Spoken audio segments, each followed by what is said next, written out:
on your radio, on the LBC app, and Play LBC. leading Britain's conversation. This is LBC. From Global's newsroom at 7 o'clock, FIFA's president says he regularly discusses World Cup matters with Donald Trump after the US leader asked him to review a red card given to a USA player. Folarin Balogun's one-match ban's been suspended, meaning he can play against Belgium later tonight. Gianni Infantino insists their judicial bodies are independent, but the decision's been met with widespread criticism, including from UEFA. The US president thinks it was the right move. He didn't do anything wrong, and he's our best player or one of our best players, a very vital player. And he gave him a red card. I didn't know what that meant. I didn't think it meant much. Then I started hearing that means he can't play in the next game, at least. That's very unfair. LBC's Andrew Marr asked Kieran Maguire, author of The Price of Football, if this looks like suspicious behaviour by the head of FIFA. Gianni Infantino has come out fighting. He has said that there's been an independent committee to look at this decision, but then you've got to ask who appoints the independent committee. Was it a red card? It's one of those 50-50s. UEFA says the reversal is unjustifiable. Lars Christian Olsen is a former chief executive of the body. Andrew asked him if he was worried by the relationship between the US and FIFA leaders. Not when it comes to the closeness itself, but the way it's showing how it's impacting the sport. Both guys should have been having more distance to each other and letting, for example, the FIFA rules making their own decisions. Nigel Farage has claimed he's the victim of an establishment hit job as he faces calls for another parliamentary standards probe. The Reform UK leader's insisting he hasn't broken any rules over undeclared financial support before becoming an MP, from George Cottrell, who was convicted of fraud. Former Tory Minister Lord Gove has told Andrew Marr you still can't write Mr Farage off. Farage has recovered from everything from plane crashes to the removal of what he considered to be the central issue of his life, Brexit. It became much less prominent in British politics for a period, and yet he returns. This comes as ministers introduce more measures to crack down on political donations overseas. They'll be capped at £100,000 as part of efforts to stop foreign money influencing British politics. An independent review's warning that police leadership is not of a consistently high enough standard and needs a fundamental overhaul. The former Home Secretary, Lord Blunkett, co-chaired the inquiry. He told Andrew Marr they found leadership plagued with nepotism and bias. We were very careful about whether to use language like that, but we came to the conclusion that all the evidence we'd received from inside and outside the service led us to believe we had to say it as it is. The policing minister, Sarah Jones, says the recommendations will shape the government's programme of police reform. Hospital consultants in England have voted in favour of strike action. The BMA says it now has a mandate for strikes over the next 12 months. The government says any walkouts would be unjustifiable, with consultants among the top 2% best paid people in the country. Prince Harry has arrived in the UK, but he won't stay at Buckingham Palace during his trip. Royal sources say he didn't respond in time to their offer, and the appropriate staffing provision is no longer available. The Ministry of Defence says a Russian patrol aircraft repeatedly approached the UK's carrier strike group as it operated in the Arctic last week. The MOD says it was intercepted by 2 fighter jets and escorted away. Simon Schuster writes on Russia and Ukraine for The Atlantic and says the Russians are becoming bolder. It definitely fits into a pattern of behavior that we've seen from the Russians in recent months. As the broader situation for Russia in the war in Ukraine grows more worrying for Vladimir Putin. And huge crowds have lined the streets of Tehran for the funeral procession of the former supreme leader, Ayatollah Ali Khamenei. He was killed in February at the start of the US and Israeli conflict with the country. In the city, the FTSE 100's closed down 29 at 10,649. The pound buys $1.33 and €1.17. LBC weather, breezy tonight in the north with occasional rain. Low cloud for the south and west. Elsewhere, fine and dry, lows of 8 to 15 Celsius. From Global's newsroom for LBC, I'm Matt Hewitt. This is LBC from Global, leading Britain's conversation with Iain Dale.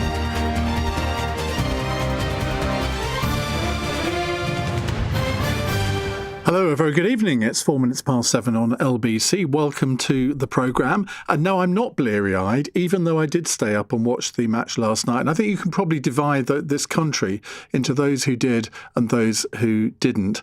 And I feel really sorry for anyone that didn't, because it was one of the most fantastic football matches you will ever see. And if you did miss it, watch the whole thing.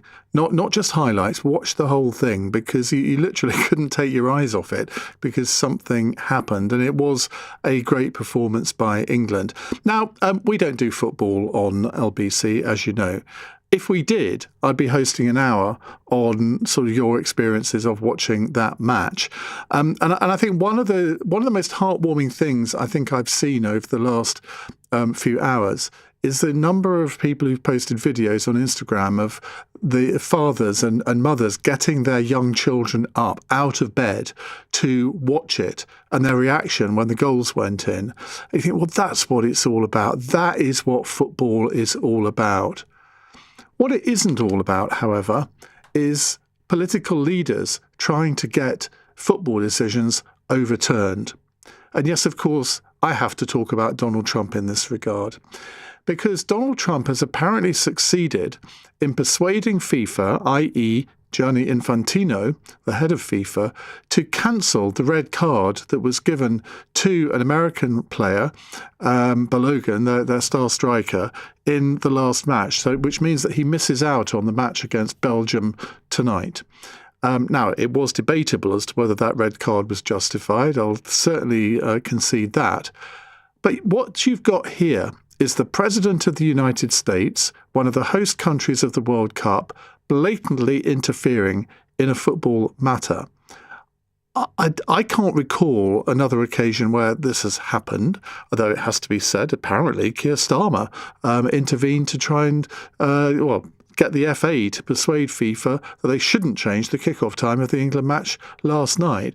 But I mean, I think that pales into insignificance compared to what Donald Trump has done, because it undermines the whole basis of the rules of football.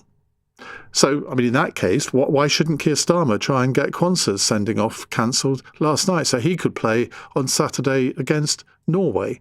I can imagine that Infantino wouldn't be as receptive to that as he was with Donald Trump, because, of course, he is the man who awarded Donald Trump the FIFA Peace Prize. It's very cosy, isn't it?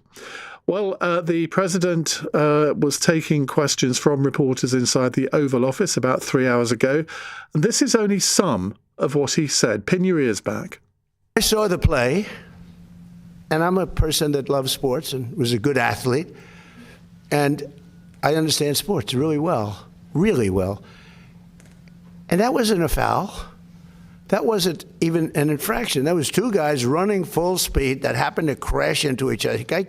You can't take your foot and properly place it on somebody else's foot when you're going, no, these were two great athletes that got tangled up, and this referee, who is a little bit suspect, if you check his past. I don't want to say that because I don't like to create controversy, but very suspect. If you'd like, I'll provide you with the past. He made a call that nobody could believe. You know, even people on the other side, they say, "Oh, we got lucky. Wow, that's." And it's very interesting. They say they don't show them in slow motion, and I never realized that. I never heard of that before. That they're not allowed to review in slow motion because it's so different. Because you'll take one little quarter of a second and you'll see that a hand is touching a neck, or you see something. Whereas when you see it in fast motion, it will look like two guys collided, which is really what happened. They got sort of entangled. He didn't do anything wrong, and he's our best player or one of our best players, a very vital player. And he gave him a red card. I didn't know what that meant. I didn't think it meant much. Then I started hearing that means he can't play in the next game, at least in the next game. I said, boy, that's a big, if it happened to another player, it would have been unfair. But when they take your best player, or just about, they have some great players, and they say you can't play, that's very unfair. That's, it's one thing to penalize somebody for the game, but how do you penalize them for a game that hasn't been played yet? It's very unfair. You can't do that. So, yes, I asked for a review by FIFA. I spoke to a man who's highly respected, and by the way, whose level of respect has gone up tenfold. And he was good before this started, but he really pushed it in this country. I'm the one that got them to do it. But all I did, I asked for a review because I didn't think it was a foul. And, again, I'm good at this stuff. I didn't think it was a foul. I thought it was two great athletes that crashed into each other and got entangled. That was not a guy punching somebody in the face or anything that, would be different. And I think it's a terrible, if they wouldn't allow, a top player, maybe the best, maybe among the best players on the team to play, I think it would have had a big stain. And I related just that feel. I didn't tell him what to do. I can't tell him what to do. But and I don't believe he made the decision. I think it was a committee that made the decision. And they made the right decision because, number one, it wasn't a foul. And you want to see a game with your best players. You don't want to say, how would you feel if I took, we take Messi out? Look, he ran into somebody. Or we took Ronaldo, you bunked into somebody, we're going to take you out of a game. He's great. Or Harry Kane, we're going to take you out of the game, Harry, because you happen to hit somebody a little bit harder than you can't do that. If you would have taken him out, I think it would have really stained this incredible champion. The biggest surprise there is that he's actually heard of Messi, Ronaldo and Harry Kane, isn't it? But the biggest irony here is that Falarin Balogun, this US striker, he is exactly the type of person that Donald Trump says should not even be eligible for citizenship under his immigration policies. He was actually born in the US. His parents aren't American, I don't think. So he ought not to be American in Trump world. But what do you make of the fact that he is trying to intervene in a football matter, a sport that he clearly has no understanding of? While that was playing out, I said to Corey and Chris, is there any evidence that he's actually attended a single football game in his life? And they reminded me of he did attend the World Club Cup final last year, which Chelsea won, and tried to insert himself into that. But he doesn't understand the rules of the game. And yet he thinks he can somehow dictate to FIFA that this guy should have his ban quashed. There is part of me that thinks that Belgium should refuse to take to the field in tonight's match against the USA. It won't happen, of course, because if Belgium did that, I think it would then be incumbent on the rest of UEFA countries to do that as well. And it simply won't happen. But of course, Ed Davey, the leader of the Liberal Democrats, he's called for Infantino to resign. So that's not going to happen, Ed. Let me tell you that right now. So I want to hear your views on this. But first, let's talk to Keir Radnage, who is a football journalist, who's the author of the FIFA World Cup 2026, the official guide. Keir, very good evening. Have you ever seen anything like this before? No, nothing like this has ever happened before. There have been cases in the distant past of the World Cup of a player playing after having been sent off in a previous game, but for the president of the host country to come along and say, no, this isn't good enough, you've got to change this. He asked them to do it. Well, if Trump asks you to do something in the United States, I think you probably do it. So no, this is unprecedented in its manner, and really the door was opened to it when, as you referred to, Infantino presented him with this FIFA Peace Prize last December, because basically it's saying, here you are, FIFA were just going to fall down at your feet and anything you want. Please, Mr. President, we'll do it because we're going to make $12 or $13 billion out of this World Cup to spread around our football federations. And, that's where our interest lies. If I was an American, and the only argument I can think of in Trump's favour here, people could say, well, he's just standing up for his own country. He wants his country to do well, so therefore he wants their best players to be on the pitch. Well, yeah, up to a point. But essentially, this smacks to the rest of us as tantamount to corruption, doesn't it? Yes, it does. Some people have said that this compares with the big FIFA-gate scandal 10 years ago when lots of FIFA directors were arrested and charged with corruption offences, money laundering, and so on. In a sense, I think this is even more serious because FIFA-gate was about some greedy old men. This is about the integrity of sports competition. And in some ways, that, once that trust is gone, it's lost forever.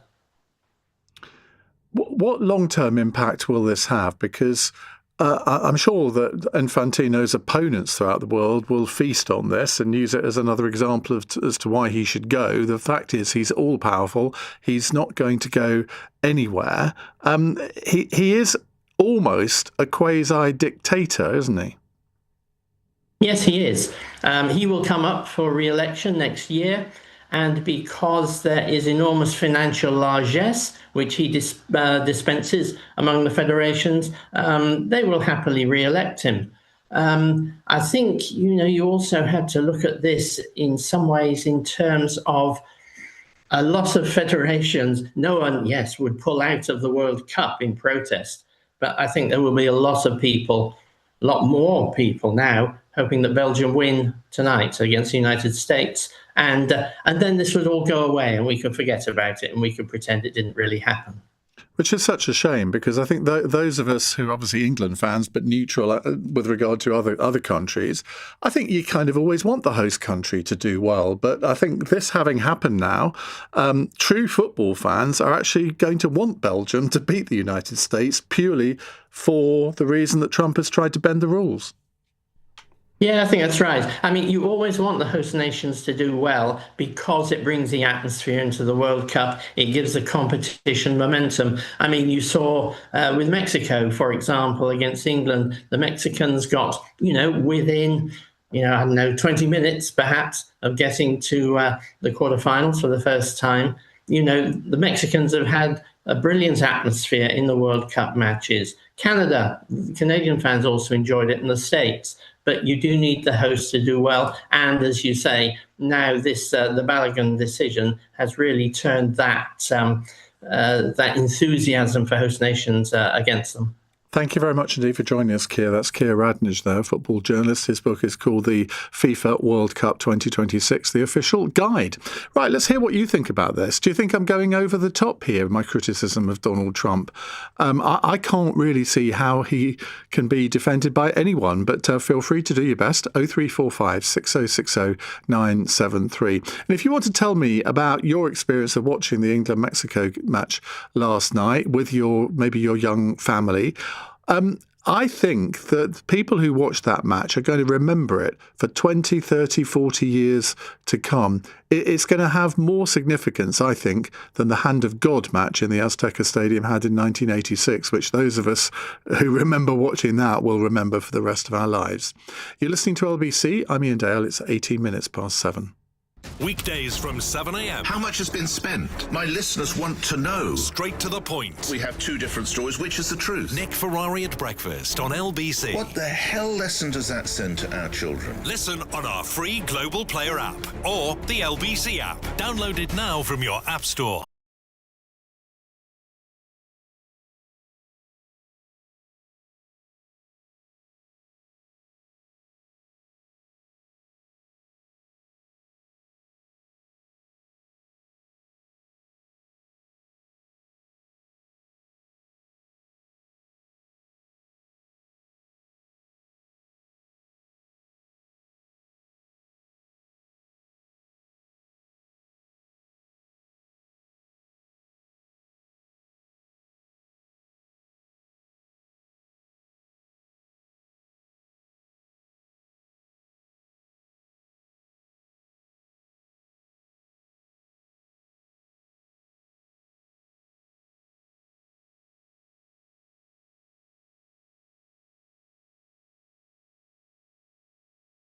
I mean, oh, how joyful it was to beat the Germans 5-1.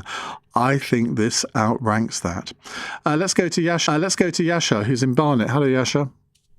Ian, I'm jealous of you watching the game live because I couldn't, because the game was delayed for an hour and I had to work in the morning. But anyway, I'm a football referee, and I think it was a really harsh decision to send that player off.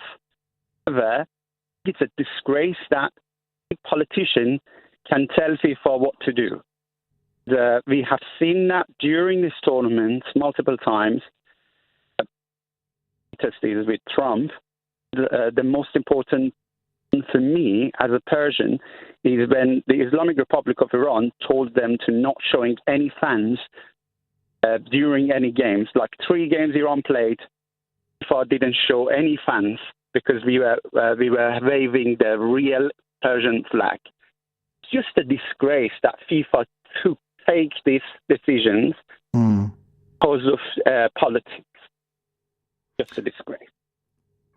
Well, yeah, I totally agree with you on that. Then, of course, you had the Egypt-Iran match, which was in Seattle, and that was supposed to be to celebrate Pride, which the Iranian government then tried to say that there couldn't be any displays of flags, I think, or similar. Look, politics and football,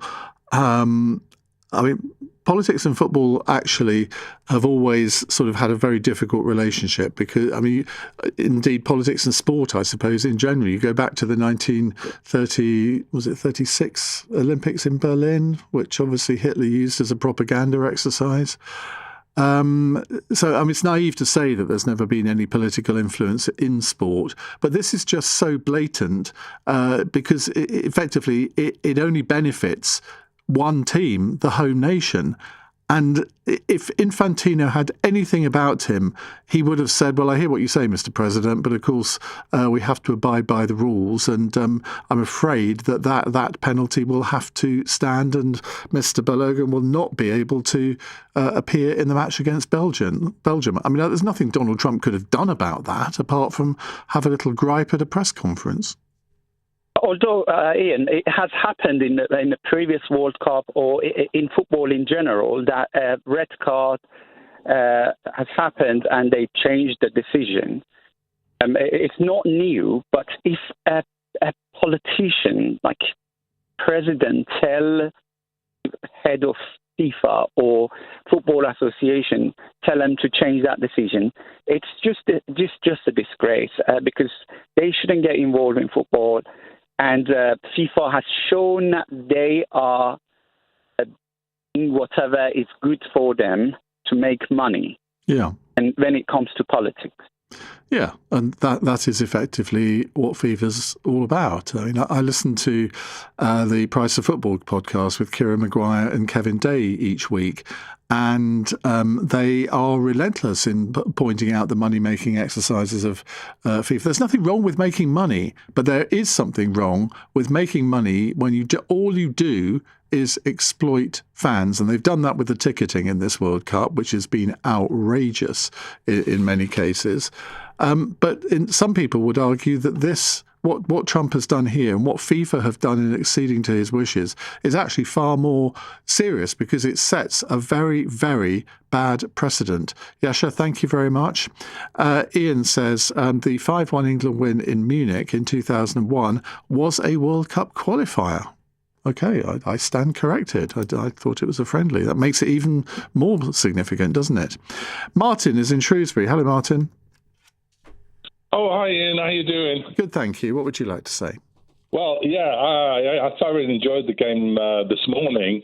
I cut off all media and watched it, and it was just as exciting. I didn't know what the result was. So, but yeah, I agree. I think it was because I'm old enough to remember the 1966 World Cup winning that year, and I don't think I've seen a game as thrilling and as exciting for England as last night. It was just it was wonderful. It was really inspiring, and I hope they go on to win it.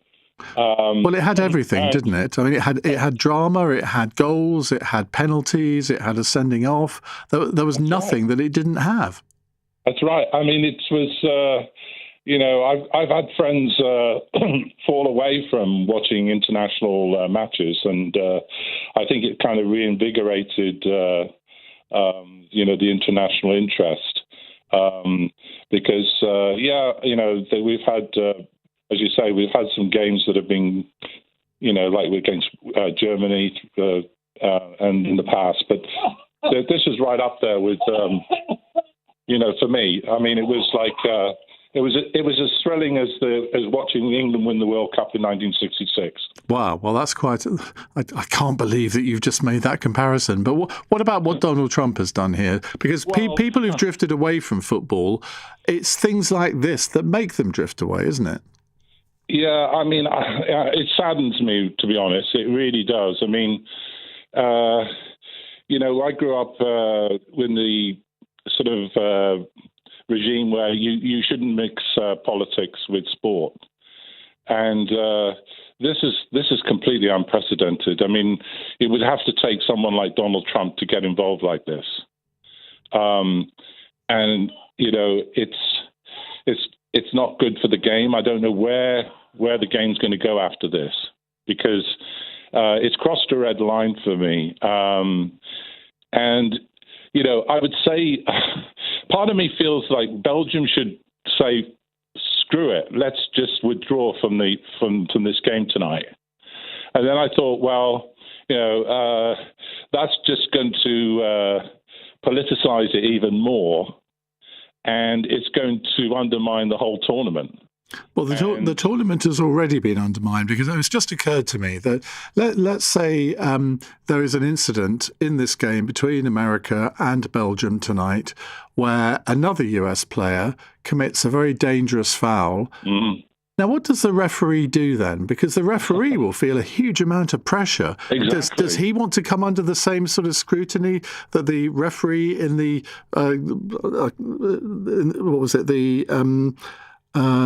Bosnia game, wasn't it, where Balogun was sent off? And Trump has traduced that referee. I mean, I could happily sit here and introduce the referee from the England-Mexico match last night, but I mean, that's just football banter. We all have our views on referees. But when the president of the world's leading superpower gets involved, I mean, that puts added pressure on anyone involved in the game tonight, doesn't it? Well, that's right. I mean,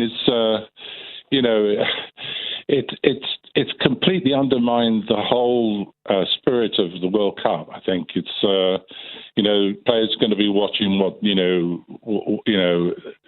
looking over their shoulder about what they can do and what they can't do, and it's to have an intervention like this.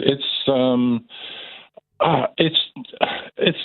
just completely overwhelmed by it. It's never happened before.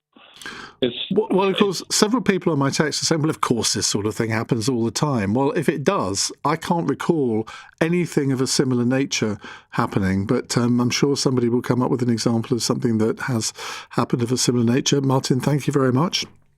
Amanda says, give me an example of any other world leader interfering with a valid FIFA World Cup decision and then turning the screws like a mafioso. Just when Trump couldn't get any more corrupt, anybody who normalised his words and actions are just as morally bankrupt. Well, that's fairly strong words. Ivan says, Trump gets things done, as his supporters will say. They don't care how, unless it will affect them. Another one here from John, who says, Donald Trump, regarding the red card, sounded like a fan in a pub. No, he didn't. Fans in pubs actually know what they're talking about with regard to a game. He clearly hadn't got a clue. Anyway, John continues, but most fans can't lean on officials to get red cards revoked for their team. Well, yes, you're right on that, but let's not pretend that referees in particular grounds, and I think Old Trafford is a very good example of this, where there are 80,000 fans screaming at a referee either not to book their player or to disallow an opposition goal. And there is plenty of evidence of referees being influenced by fans in that regard. It would never happen at the London Stadium, of course, or indeed Selhurst Park, would it, Chris? No. No, definitely not. Right, we'll take more of your calls on this. And are you interested at all in where Prince Harry is going to sleep tonight? Well, even if you're not interested, we're going to tell you in just a few minutes' time. It's 7:30 on LBC News Headlines with Matt Hewitt. The former chief executive of UEFA has told LBC referees are going to worry about making decisions if politics decides the outcome.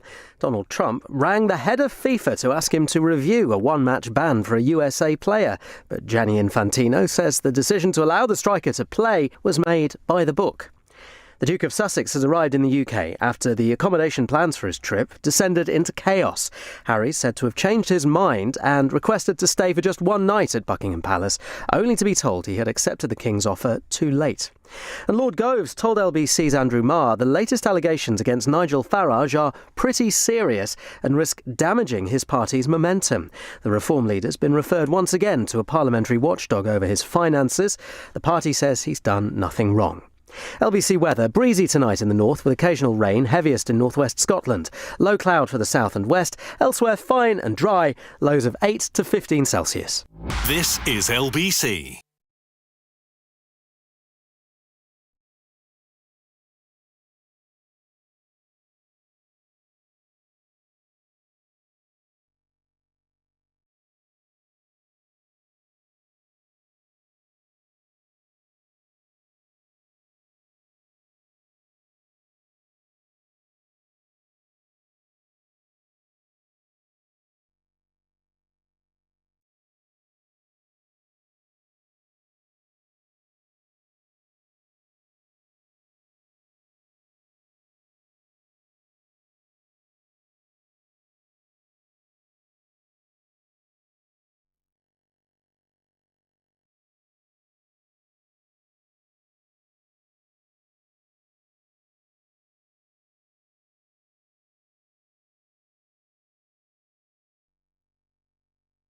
Watched it together, 800 of us on a big screen.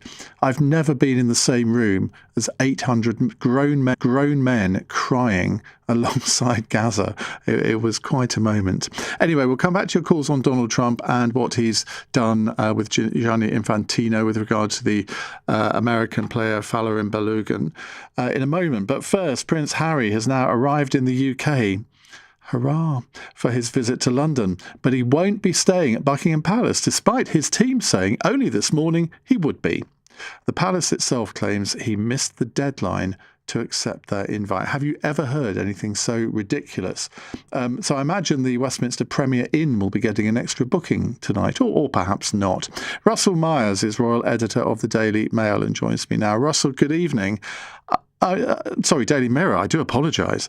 How has it come to this? I mean, the Palace have said one thing, Harry's team has said another. They can't both be right. Well, your intro is my sentiments entirely. I mean, it's absolutely ludicrous how it's reached this position, and the day that royal journalists have had is absolutely insane today. Because this morning, Harry's spokesperson, not for the first time in the last few days, has had to perform an almighty U-turn by saying he was going to be staying in a royal residence, then he wasn't, then he was bringing Meghan and the kids over, then he wasn't, and then just hours before he was due to touch down, he was staying at Buckingham Palace. And then, of course, the palace put out a statement today saying, well, no, he isn't. And like you said about Premier Inn, I can imagine Harry feverishly tapping away at booking.com or something else. I'll tell you what, he'd have a problem. It's Wimbledon fortnight. The hotels in London are absolutely full.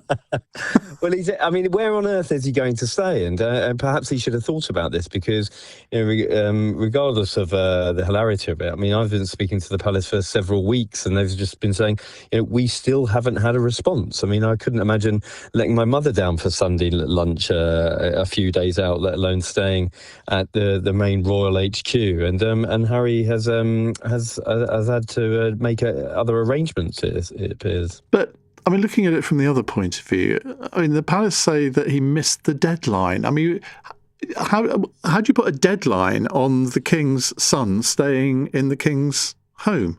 Again, I mean, it seems rather ludicrous that there was a deadline anyway, but I think that they've just got sick and tired of waiting for Harry, him saying he was coming, then he wasn't, then he was bringing the family, then he wasn't, and the plot thickens, because not only did they say that there was this sort of this deadline that they'd imposed themselves, and he hadn't responded in time.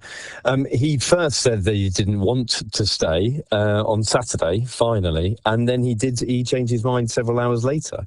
Now, it gets even worse for Harry, because he is due to receive the judgment in his case against the Daily Mail, which has been going on for several months. I mean, as part of his crusade against the British media. That is happening tomorrow.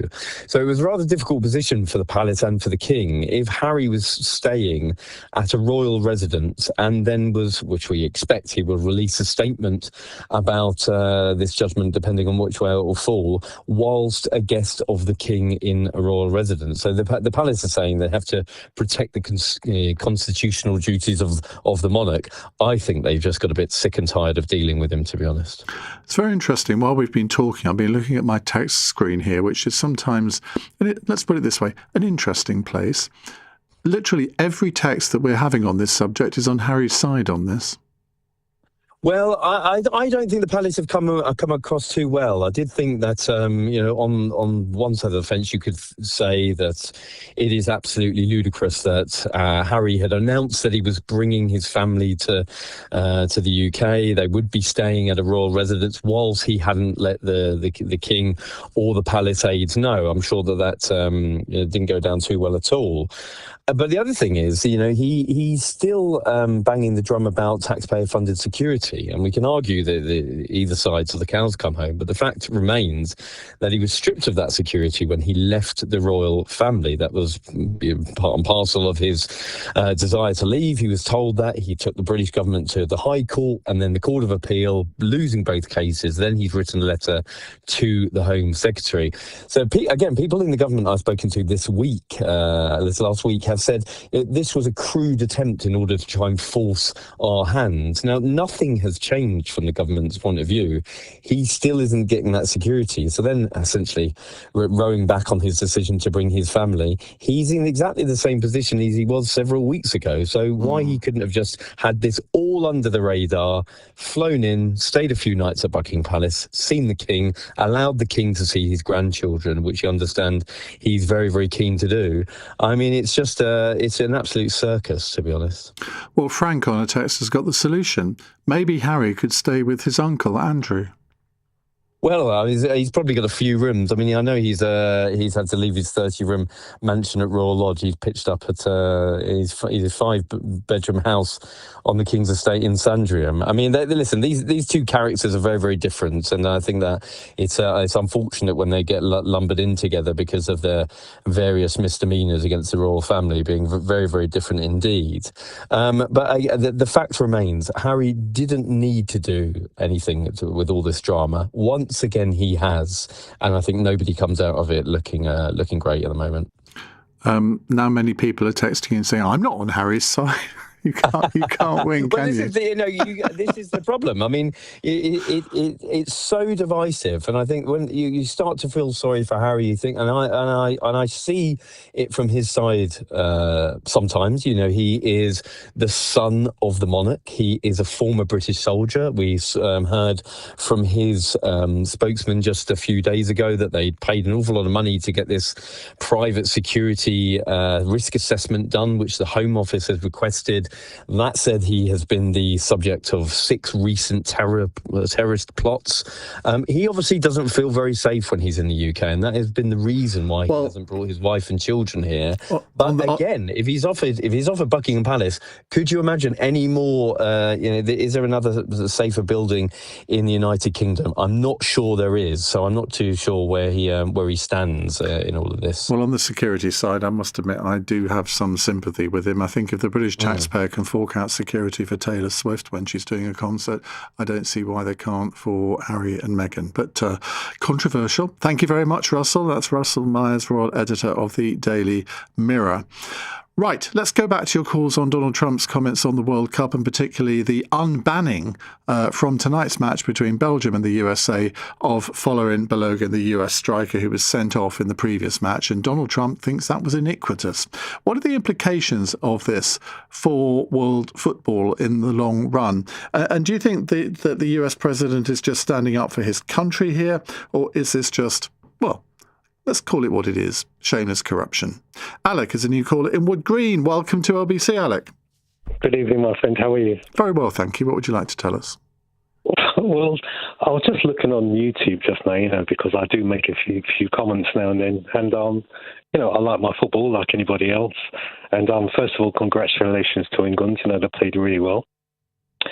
But I don't understand why Donald Trump is actually getting involved in this situation now, because he has nothing to do with football. He's not a football fan. The Americans have actually tried to ruin the game by actually breaking it down into quarters, which I understand the heat level. They are very, it's a very hot country where they're playing. But then you've got to remember there are other hot countries around the world where they play for 45 minutes straight without a break. Well, I don't remember in Qatar in the last World Cup there being these breaks. Neither do I. That's what I'm saying. Neither do I. I don't understand that at all. So Trump wants everything his own way. And then when I saw this just now, about 5-10 minutes ago, I wasn't sure if it's for real, so I had to check it out because there's a lot of fake news going on, as you know. Not on this show, Alec. Not on this show. No, I know.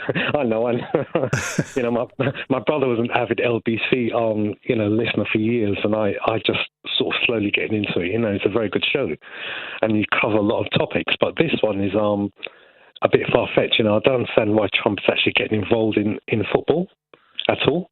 He doesn't understand the rules. He doesn't understand the nature. He doesn't understand the history of the whole game. I don't, but I know more than him, and I'm sure you do as well.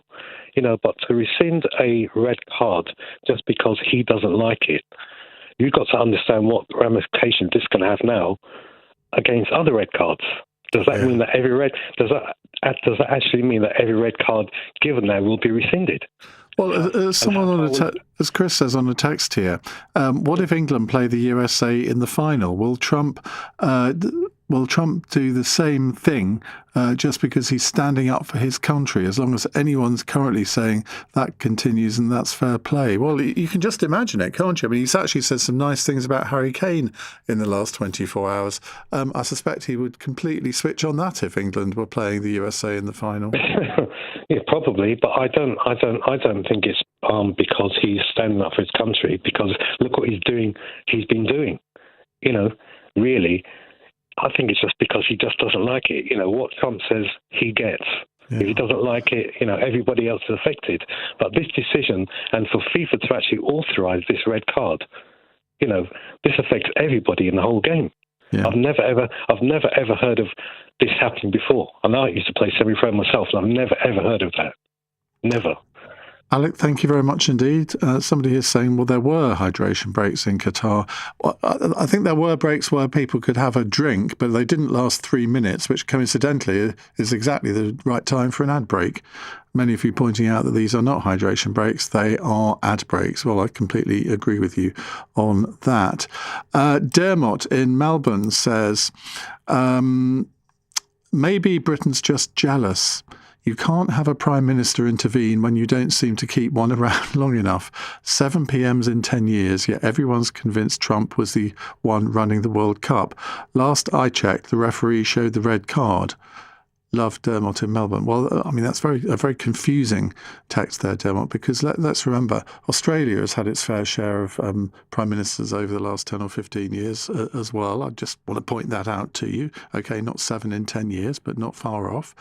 Nobody's saying that Donald Trump is running the World Cup, but he's clearly having an influence on the head of FIFA. And yes, it was the referee that showed the red card, but it's not up to Donald Trump to decide that the player can be unred carded, is it? 0345 6060 973. Now, on Cross Question, in 15 minutes' time, we have Eni Aluko, broadcaster who's a former England footballer with 105 caps for the Lionesses, Sir Ranil Jayawardena, former Conservative Cabinet Minister, Alex Sobel, Labour MP for Leeds Central and Headingley, and Tally Fraser, commissioning editor and writer-at-large of The Spectator.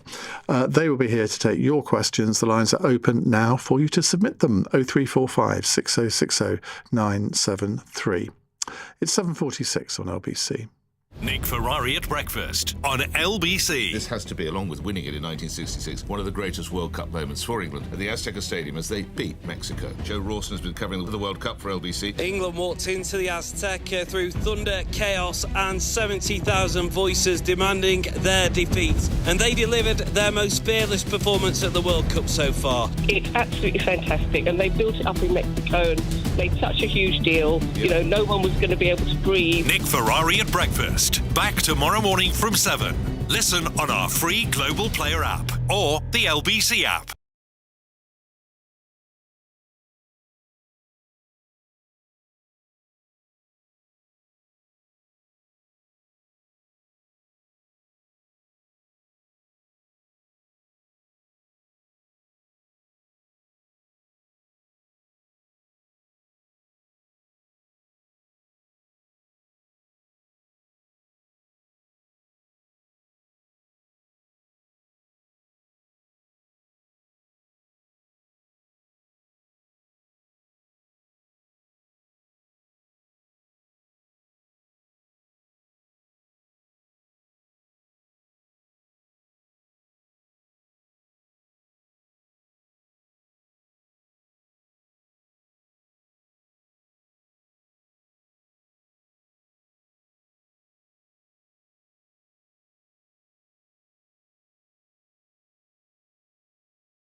Belgium, and the score is 2-1, and Balogun scores both goals as a striker.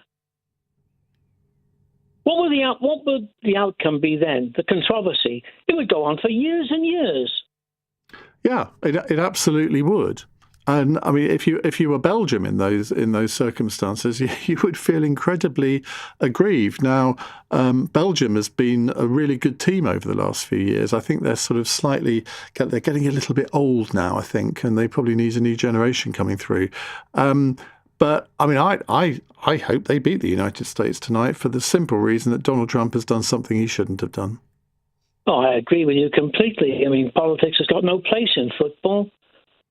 He should butt out Trump. Well, the thing is, though, I mean, FIFA is, in many ways, a bigger organisation than many countries, and it has become effectively a quasi state in some ways, and that's why Trump and Infantino have got very close, because Trump regards Infantino as a bit of an equal, which is really weird when you think about it. No other sport has the status that football does in the world. And in the United States, soccer has never really had any status at all. But I think this World Cup is probably going to make it very popular indeed. No, it's a case of honour amongst thieves, I think. Well, you've put it very well. Couldn't have put it better myself, Henry. Thank you. Samuel says, no, the US president is being openly and proudly corrupt because none of you stand up against him. The British state certainly doesn't. Trump can be corrupt because we've allowed his corruption in a number of areas. What else is new, really? Well, I mean, I've spent the whole of this hour standing up against him. I don't know what you think I should do. I mean, issue a citizen's arrest or something, slightly without my power. Wally is in Bingley. Hello, Wally. Hello, good evening again. Evening. Yes, well, absolutely. As many other callers have said, the thing is absolutely wrong. But whenever there's an incident in a football match, be it a foul, a bad foul, a yellow card, even occasional red card, there's a whole host of pundits who are on the end of a microphone, and those fellows in the studio at half-time and during the isolation of the drinks break, every one of them say, it should have happened, it shouldn't have happened, da-da-da-da-da. But at the end of the day, the referee has said it's a foul, it's a red card. The VAR people have agreed with him, or have made him go look at the screen and say, yes, it's that, or it's that. Yeah, but you see, even with people after the event, off the field, to start getting involved. It's absolutely wrong. But the thing is, with VAR, you expect VAR to be the ultimate arbiter. If the referee has got something wrong, the role of VAR is to point it out. But you look at what happened last night in the England-Mexico match, where the 3 VAR officials were all from South America. Now, I'm not saying that means that they were all corrupt, but it's a bit odd, isn't it, to have effectively the 3 VAR people. That was unusual. I don't think that's the case any other time. That was unusual. In fact, I didn't even know that. But the VAR people have got up to 3 or 4 or 5 slow motion cameras. They saw that incident where they put the poor England right back.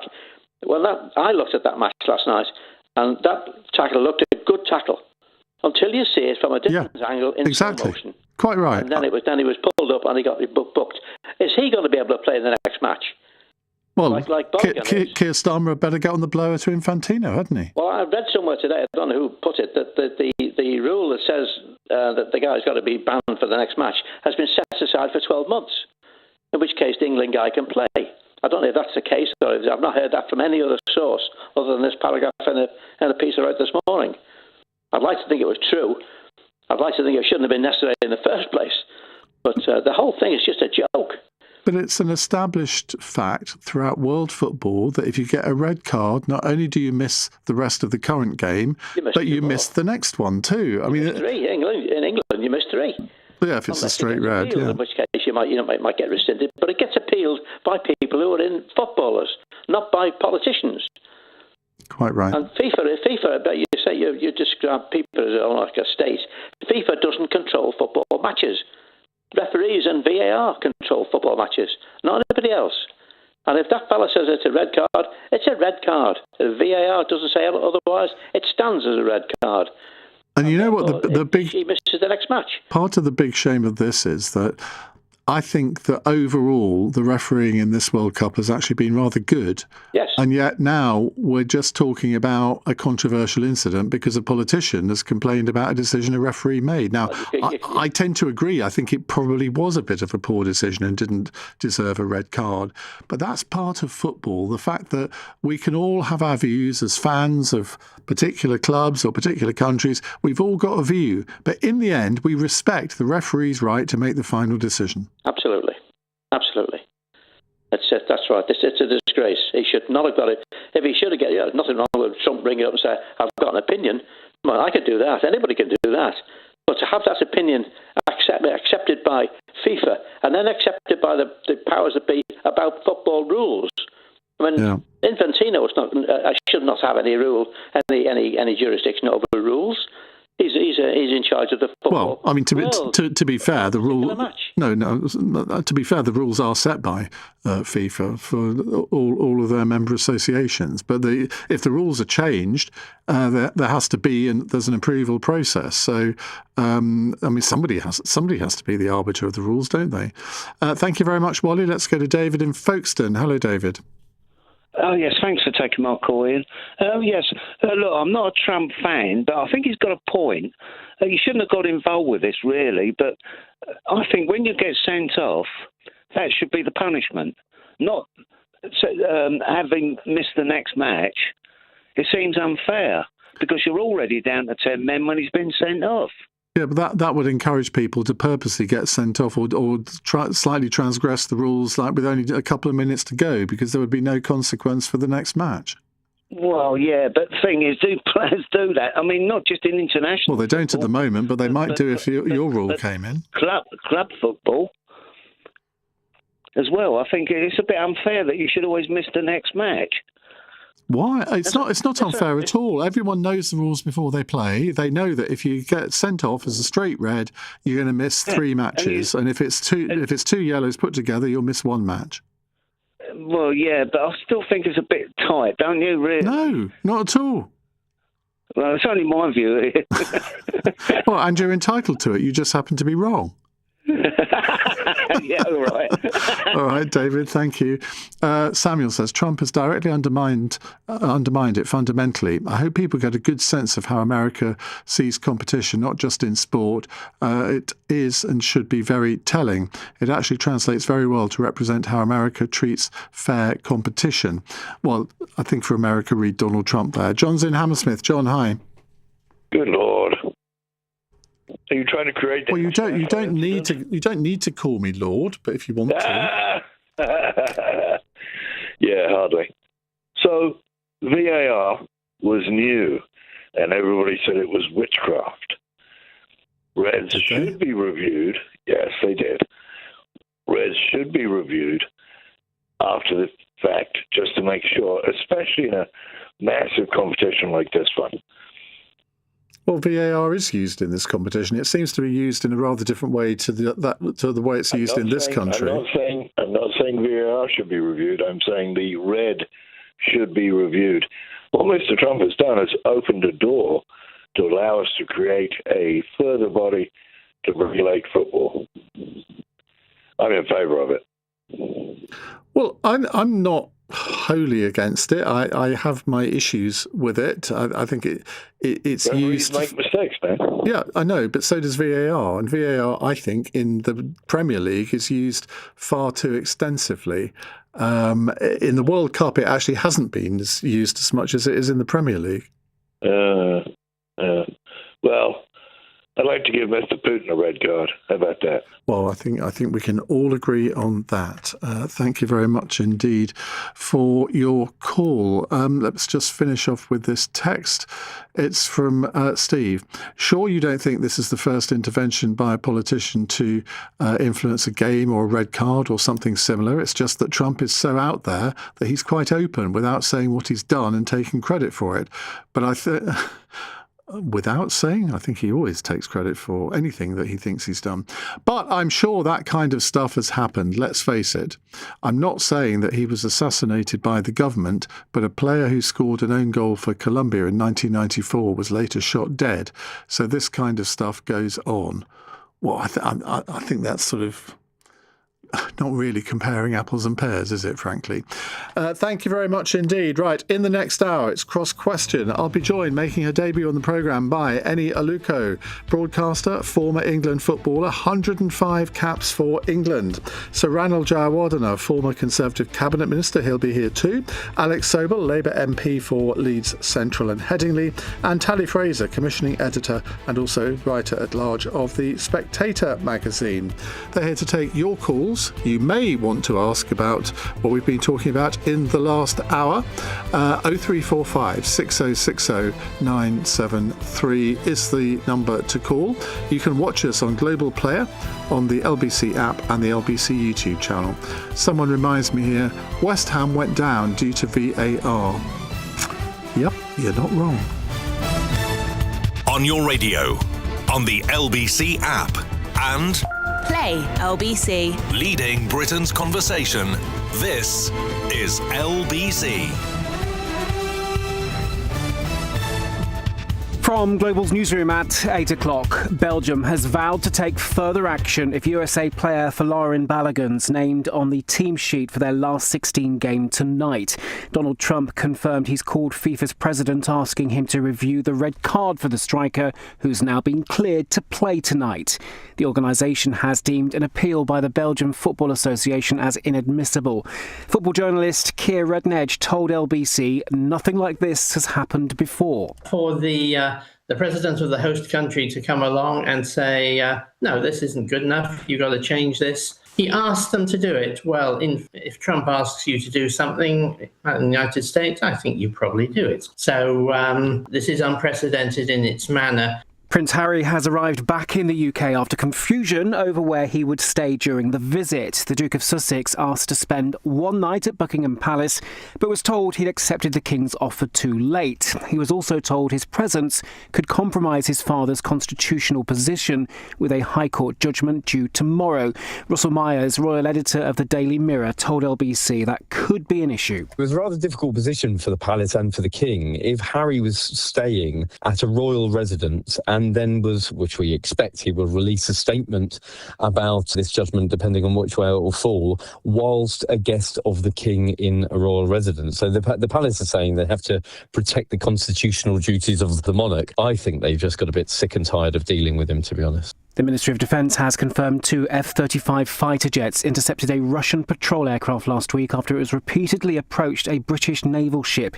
It says the plane passed at low altitude and unnecessarily close to HMS Prince of Wales.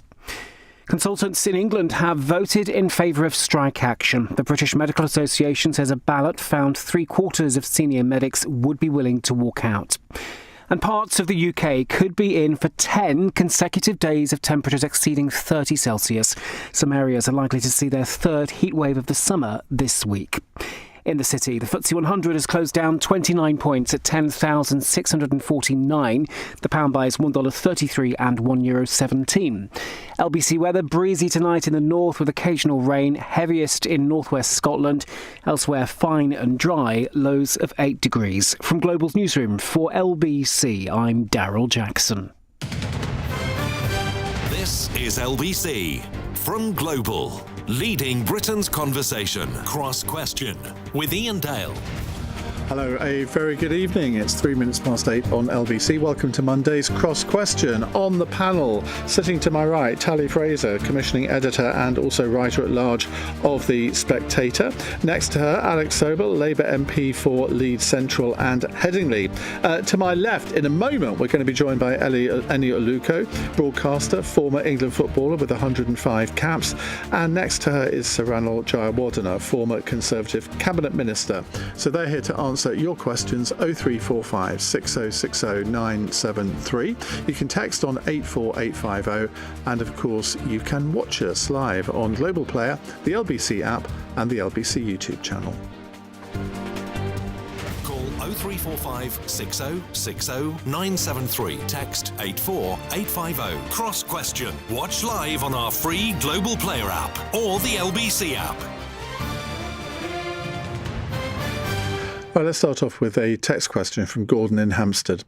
Does it still matter anymore whether Harry and Meghan bring their children to the UK?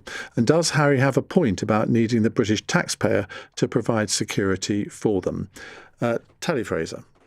I think it matters whether Harry and Meghan bring their children to the UK on a personal level. I mean, I'm sure that their grandparents want to see their grandkids. It's a family matter. They aren't working members of the royals anymore. So on sort of a broader note, I'm okay if Harry and Meghan don't want to bring their kids here. It's up to them. I think it's good for their family. When it comes to the British taxpayer providing security, again, they're not working royals anymore. I don't actually. But Taylor Swift isn't a working royal, and we paid for her security apparently when she came. We did, and I think that the claim at the time was because of how much money her presence was bringing into the economy. I'm not necessarily sure that Harry and Meghan would do the same thing. How cynical! I know. Sorry about that, Iain. Alex. I haven't really followed that much this story, but I mean, I think it's absolutely right that people can have relationship with their family, particularly if their family is the royal family, because they're very constrained. Charles can't just pop off to the US when he feels like it to see his grandkids. He can actually, because the Queen used to pop off to the US to see her horses. Did she? Yes. It shows my knowledge of the royal family. You can pay private visits, which aren't necessarily then covered by the press. Well, I mean, and that's maybe what should have been done in reverse with Harry and Meghan and the kids. I think that some level of security should be offered, but probably not at the level of a full working royal. Okay, Ranil. Well, so, he's made his own choices here, and, he's now living with them. It doesn't bring me any pleasure to say that. I'd love for him to make up with his father. As Tally said, this is a really personal issue, and it would be great if the family could reunite in some way. But he's made his decisions. His decision was to split from the rest of the royal family, to no longer serve the British public. And the consequence of that is that the British taxpayer doesn't pick up the tab anymore.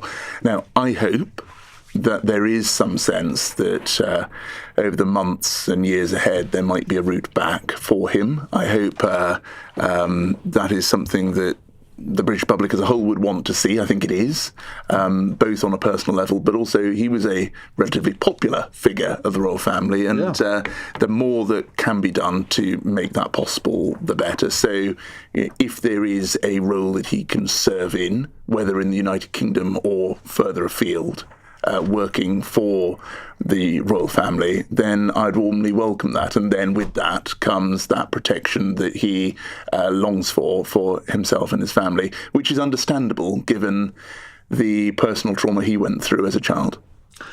As if by magic, Enia Luko joins us. Welcome. Thank you. We're answering the question at the moment, does it still matter anymore whether Harry and Meghan bring their children to the UK, and does Harry have a point about needing the British taxpayer to provide security for them? What are your views on that, Enia? Yeah, I just think it's all very sad. I mean, I think this is a family, right? For me, fundamentally, it's a family matter, and you want to see reconciliation, and it feels a little bit tit for tat. It feels that there's still bad blood there, and but for me, once you're a royal, you should be protected for life. It sounds maybe a little bit simple, but it just feels like it's almost being weaponised. Because the fact that he's not a working royal anymor, he's still actually a member of the royal family, whether he or she like it or not. And that's the point. He was born into that, and by default, his children will then be, born into that. So I don't understand why the sort of working bit is this sort of trade-off. Ultimately, I think he's a royal. It's family. I want to see reconciliation, why can't they all have a group hug? Yeah, listen, I lost my dad 4 years ago, and I think about the arguments and the fallouts, and life's too short, and I think there's probably efforts, from Harry's side to try and reconcile. Lots happened, but I think from sort of the British public side and the media, and I just want to see reconciliation, and I think he should be able to bring his children back, to be part of the family. You want to come in? So, yeah, I mean, look, I agree with that and the sentiment there. I think that the truth is he can bring his children back, and it's entirely possible for him or the king to pay for security privately. And so, as you say, this is a family matter. Mm-hmm. And if that is the issue that's stopping him coming here, then that's something that the family themselves could resolve if they wish to. But actually, the long-term resolution here is for him, as you say, he was born into public life. Mm-hmm. But as a result of that and all the privileges that come with that, there is also a duty for him. And I hope the resolution will actually result in him finding a role himself again in public life. I think that is really important for him personally. And I think that also resolves some of these issues around who pays for security and the way in which he and his family are treated when they come to the United Kingdom. Right, let's move on. Paul is in Norwich. Paul, what's your question? Welcome to the programme. Hello. So my question is, why is there not a greater outcry against Trump for what is just blatant cheating in a global sporting event to simply twist the rules in his favour or his country's favour? So you're, of course, referring to what we were talking about in the last hour, Donald Trump effectively putting pressure on FIFA, Gianni Infantino, to reverse the red card for Fowler Imbalogan from the last American game. Well, any obviously, I've got to come to you first on this. I actually think there is an outcry. I think there's outrage. I think... certainly from what I've seen, there's absolute outrage, because I think it's just blind, naked political influence, first of all, in football, which a lot of people feel, the two shouldn't mix. And I think people, certainly from my perspective, it just makes a mockery of the integrity of the game. Now you're on a slippery slope. Now, Konza got a red card yesterday. What do we do now? Can we appeal it? Can he come back next game? I think there's even been a Tory MP already suggesting that we should do that. Does the king call up? And, it's just ridiculous. And as someone who's a sort of football purist, and I've loved the World Cup, and the World Cup really sort of brings a lot of good to the game. I think this taints it. And there was an issue at the beginning of the tournament around, Somalian referee not being let in the country. That didn't help. There's just all sorts of issues, and I'm more disappointed with FIFA. I feel FIFA should be stronger. Well, a little bit surprised, because I think they will have value. I mean, I've worked with FIFA, I know FIFA. They have values, right? And you want them to be stronger. It just feels like Trump is just having his way. But this has more than the whiff of corruption, doesn't it? Well, Yeah, I mean, look, I think that's the word, and that's the word certainly I've seen a lot on social media, and it's just, I actually think it puts the player Balogun in a really tricky position now, because a lot of people were supporting Belgium now, just because of what it represents in terms of just this kind of overnight, I can pick up the phone, and get a decision changed. It's a lot of people don't like it, and because it is possible that England could play the United States in the final. I think the way that the draw is, and I mean, imagine if that happened, and Donald Trump then decides to take it upon himself to ring up Infantino and say, "Well, it's very important, Gianni, that we win this. Very important for America." Oh, sorry, I can't do it, as you can tell. But you can imagine that happening, can't you? Well, even if he scores against Belgium, if Balogun scores against Belgium, you're already looking at that. You can see the headlines already. So it puts the player in a difficult situation. Whether it was a red card or not, I think, is a separate matter. The fact is, there's a process, and once you get a red card, there's a process that it should be. I mean, that's respected. a really annoying thing in that it probably shouldn't have been a red card. No, it shouldn't. But actually, they haven't rescinded the red card. They've actually said. Yeah. The punishment still stands, but we're deferring it, and it stinks really. It's not good for the integrity of the game, and I think the World Cup deserves better than that. The fans, everybody that's involved in the World Cup deserves better than that, and we have to find a way. Of FIFA just being stronger when it comes to the US. We've seen the Peace Prize that people didn't like. So I you can probably tell that I'm not a fan of it at all, and I think it puts the US and Balogun in a really tricky spot now, because people will just associate it to Trump bragging about the fact he could pick up the phone and change the decision. Okay. Tally? I was less surprised at the idea of FIFA corruption just because of Infantino's background, but obviously the decision is crazy. I mean, there's no getting around it. At what point is this red card sort of pushed back? Do you push it back 2 games? What if he gets a red card next time? It's been suspended a year, hasn't it? Yeah. It's absolute madness. And I think Trump said that the referee was a little bit suspect. And it's like, at what point do you start getting in? Well, to be fair, football fans always accuse referees of being suspect, and worse. They do. I've definitely accused referees of a lot worse in my days. Who do you support? I support Manchester United. Of course you do. Yeah, I know, sorry. But I am a Mancunian. I'm not a London Manchester United fan. But I have never rung up the head of the Premier League to say, actually, can you do something about it? And even if I had the power to, even though I might think about it, I don't think I would. No. Okay, Alex? Well, I mean, we just need to look at the history of FIFA. I think Annie was very kind about FIFA. We had the awarding of Russia of the World Cup, of Qatar of the World Cup. This World Cup, Sepp Blatter had to resign after a corruption scandal, and Infantino's going exactly the same way. And it comes to something when Sepp Blatter, over the last 24 hours, has been the voice of sweet reason on this. Well, yes. Well, I mean, we're through the looking glass, aren't we? In the world of football, internationally, not I think domestically.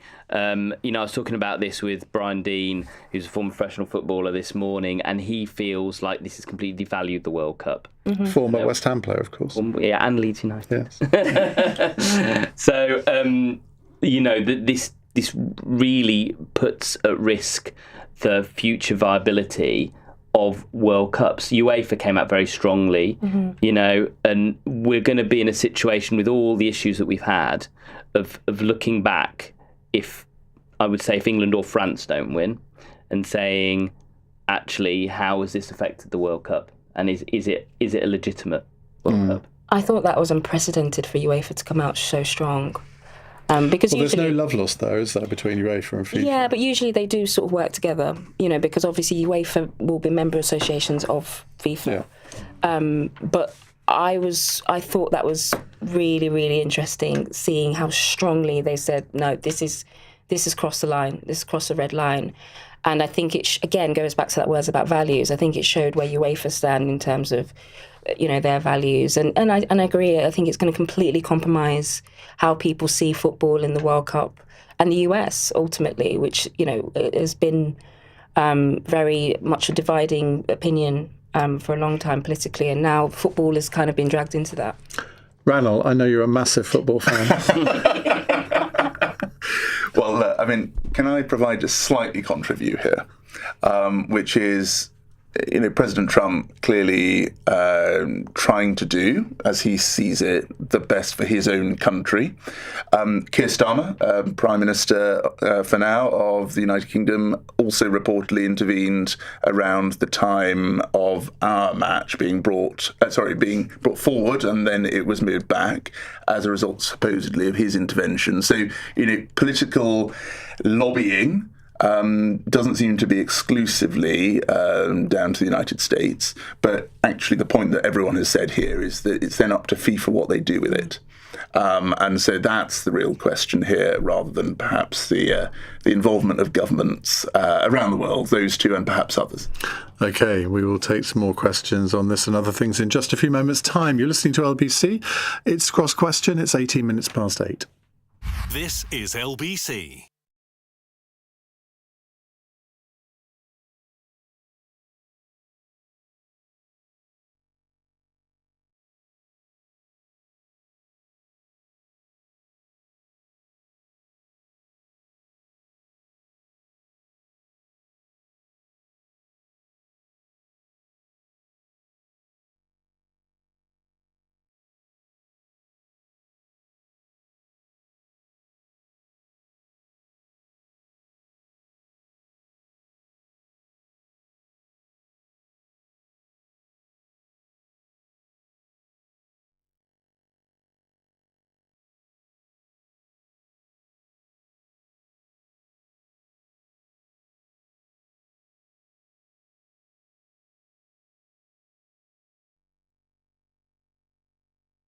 Sir Ranald Jayawardeneh, former Conservative Cabinet Minister, is here, and Eni Aluko, broadcaster and former England footballer. Right, another football-related question, which Ranald will be delighted by. Rob in Epping says, should the 11 other nations still in the World Cup be considering boycotting the tournament if Trump is now trying to fix the thing? And also, let's bring into this the idea that if Trump had seen through his birthright citizenship policy, Balogun, this American footballer, wouldn't be a US citizen and wouldn't even be on the team, which, I mean, it adds another sort of context to this. Well, he could play for England. But that is the thing. He could. You're absolutely right, because he was at Arsenal, wasn't he? Yeah. And his parents were in London, I think, in London, and then took a trip to New York. But if you look at a lot of the teams in this World Cup now, I mean, a lot of the players aren't actually from those countries. I mean, Cape Verde, I think, was a good example there. But anyway, getting slightly off the subject there. Alex, let's come to you. I mean, should Belgium say, no, we're not going to play this match tonight? And then should England say, well, no, we're not going to play Norway?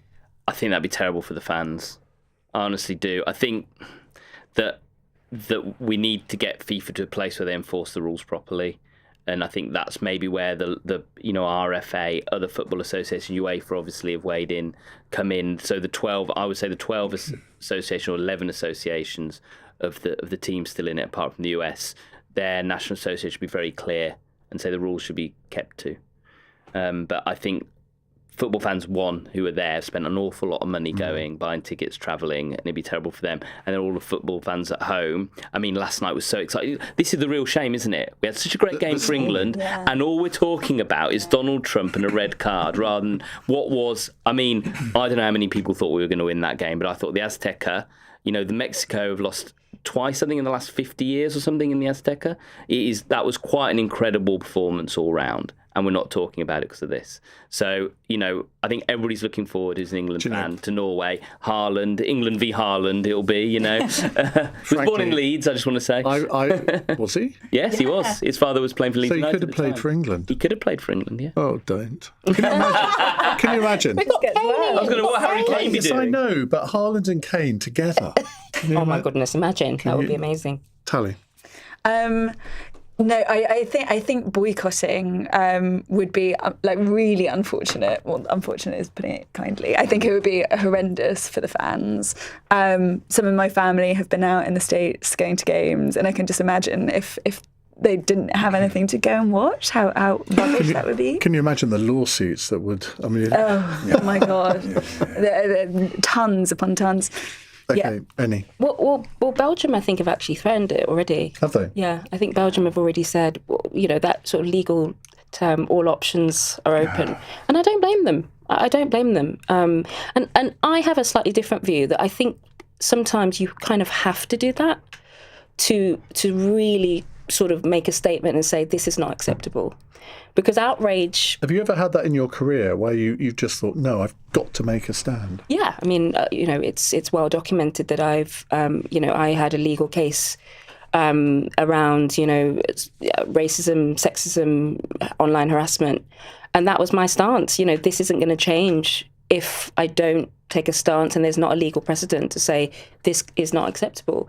And I think when it comes to racism, or when it comes to anything that is fundamentally culturally gonna be a negative impact on the sport, I think sometimes you have to take that stance, and it'll be interesting to see what Belgium do. I agree. You don't want it to impact the fans and the game, but this is so fundamentally wrong, I think, and I think a lot of people feel the same way, that you almost don't blame Belgium, because Belgium could, hypothetically speaking, Balogun could score the winning goal and knock Belgium out the World Cup. Yeah, that's a player that shouldn't be on the pitch, right?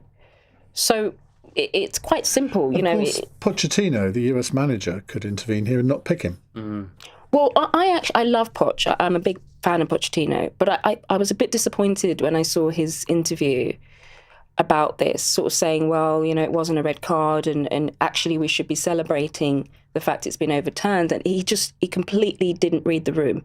And I think, again, it's going to damage his reputation, because I think you're right. I think he should say, listen, we don't want to win this way. That's what he should be saying. What about the birthright thing? Well, you make the point about, teams like Cabo Verde. It is a advert for the diaspora and diaspora recruitment. Look at the England team, full of, people who are effectively second generation immigrants. I played for England. I'm a second generation immigrant. So, for me, the sort of multicultural diaspora element of football is huge, and is one of the reasons why some of these teams are so strong. I thought it was really interesting. Curacao, who obviously got knocked out, but they were effectively the Netherlands B team, weren't they? Because it used to be a Dutch colony. Miss nothing New Ireland like that for years. Well, that's true, isn't it? Years and years. Yeah. Randall. So just on the birthright policy, I mean, my understanding is that was only ever forward-looking. So even if it had come in, it wouldn't have affected any of the players currently playing in the World Cup. And I think it's important that we're clear about what could have happened. Obviously, the policy was struck down. But on this issue, no, we should not have a boycott. I mean, I think you yourselves just said in the discussion, actually, probably that shouldn't have been a red card. Look, I don't know. I'm no expert. As you've Have you actually ever been to a football match? I haven't. Have you ever watched one even on the telly? I have watched on the telly.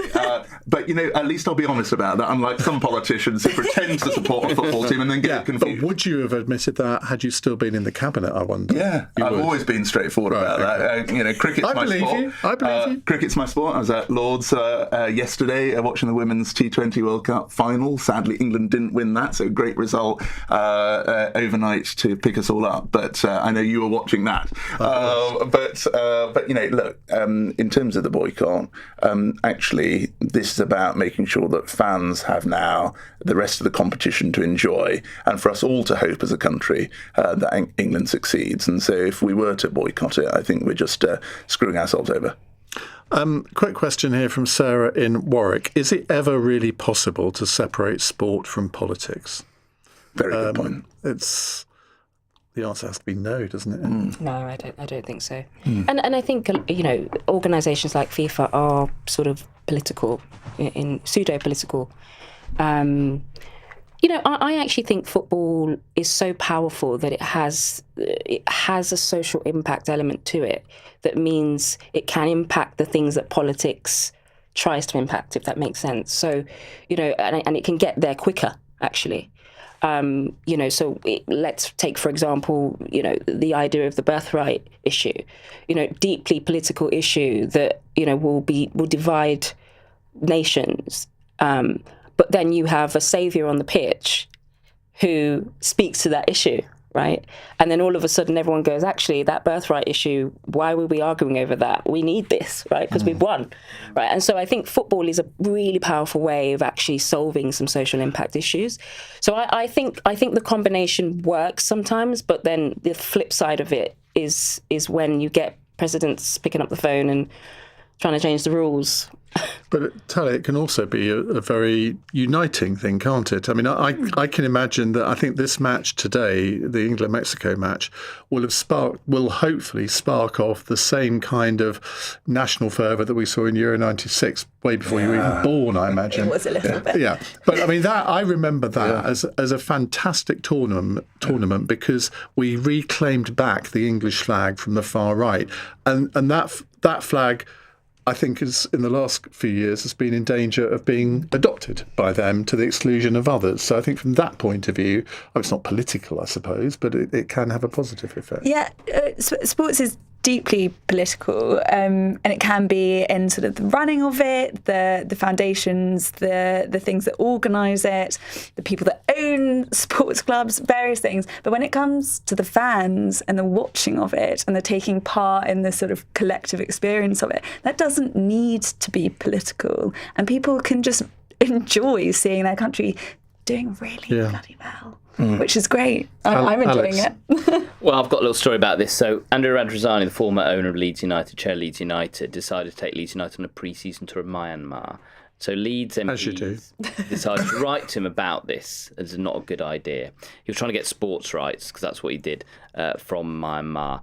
And I rang him before and he said, but Alex, sport and politics, nothing to do with each other. And a few months later, the European Super League proposal came and I got, a message from Andrea Radrizzani asking for help. And I said, but Andrea, surely sport has nothing to do with politics. But obviously I did, and everybody else did, got involved in ensuring the European Super League didn't happen. But they are intrinsically linked. And that's why we now have a football regulator in this country.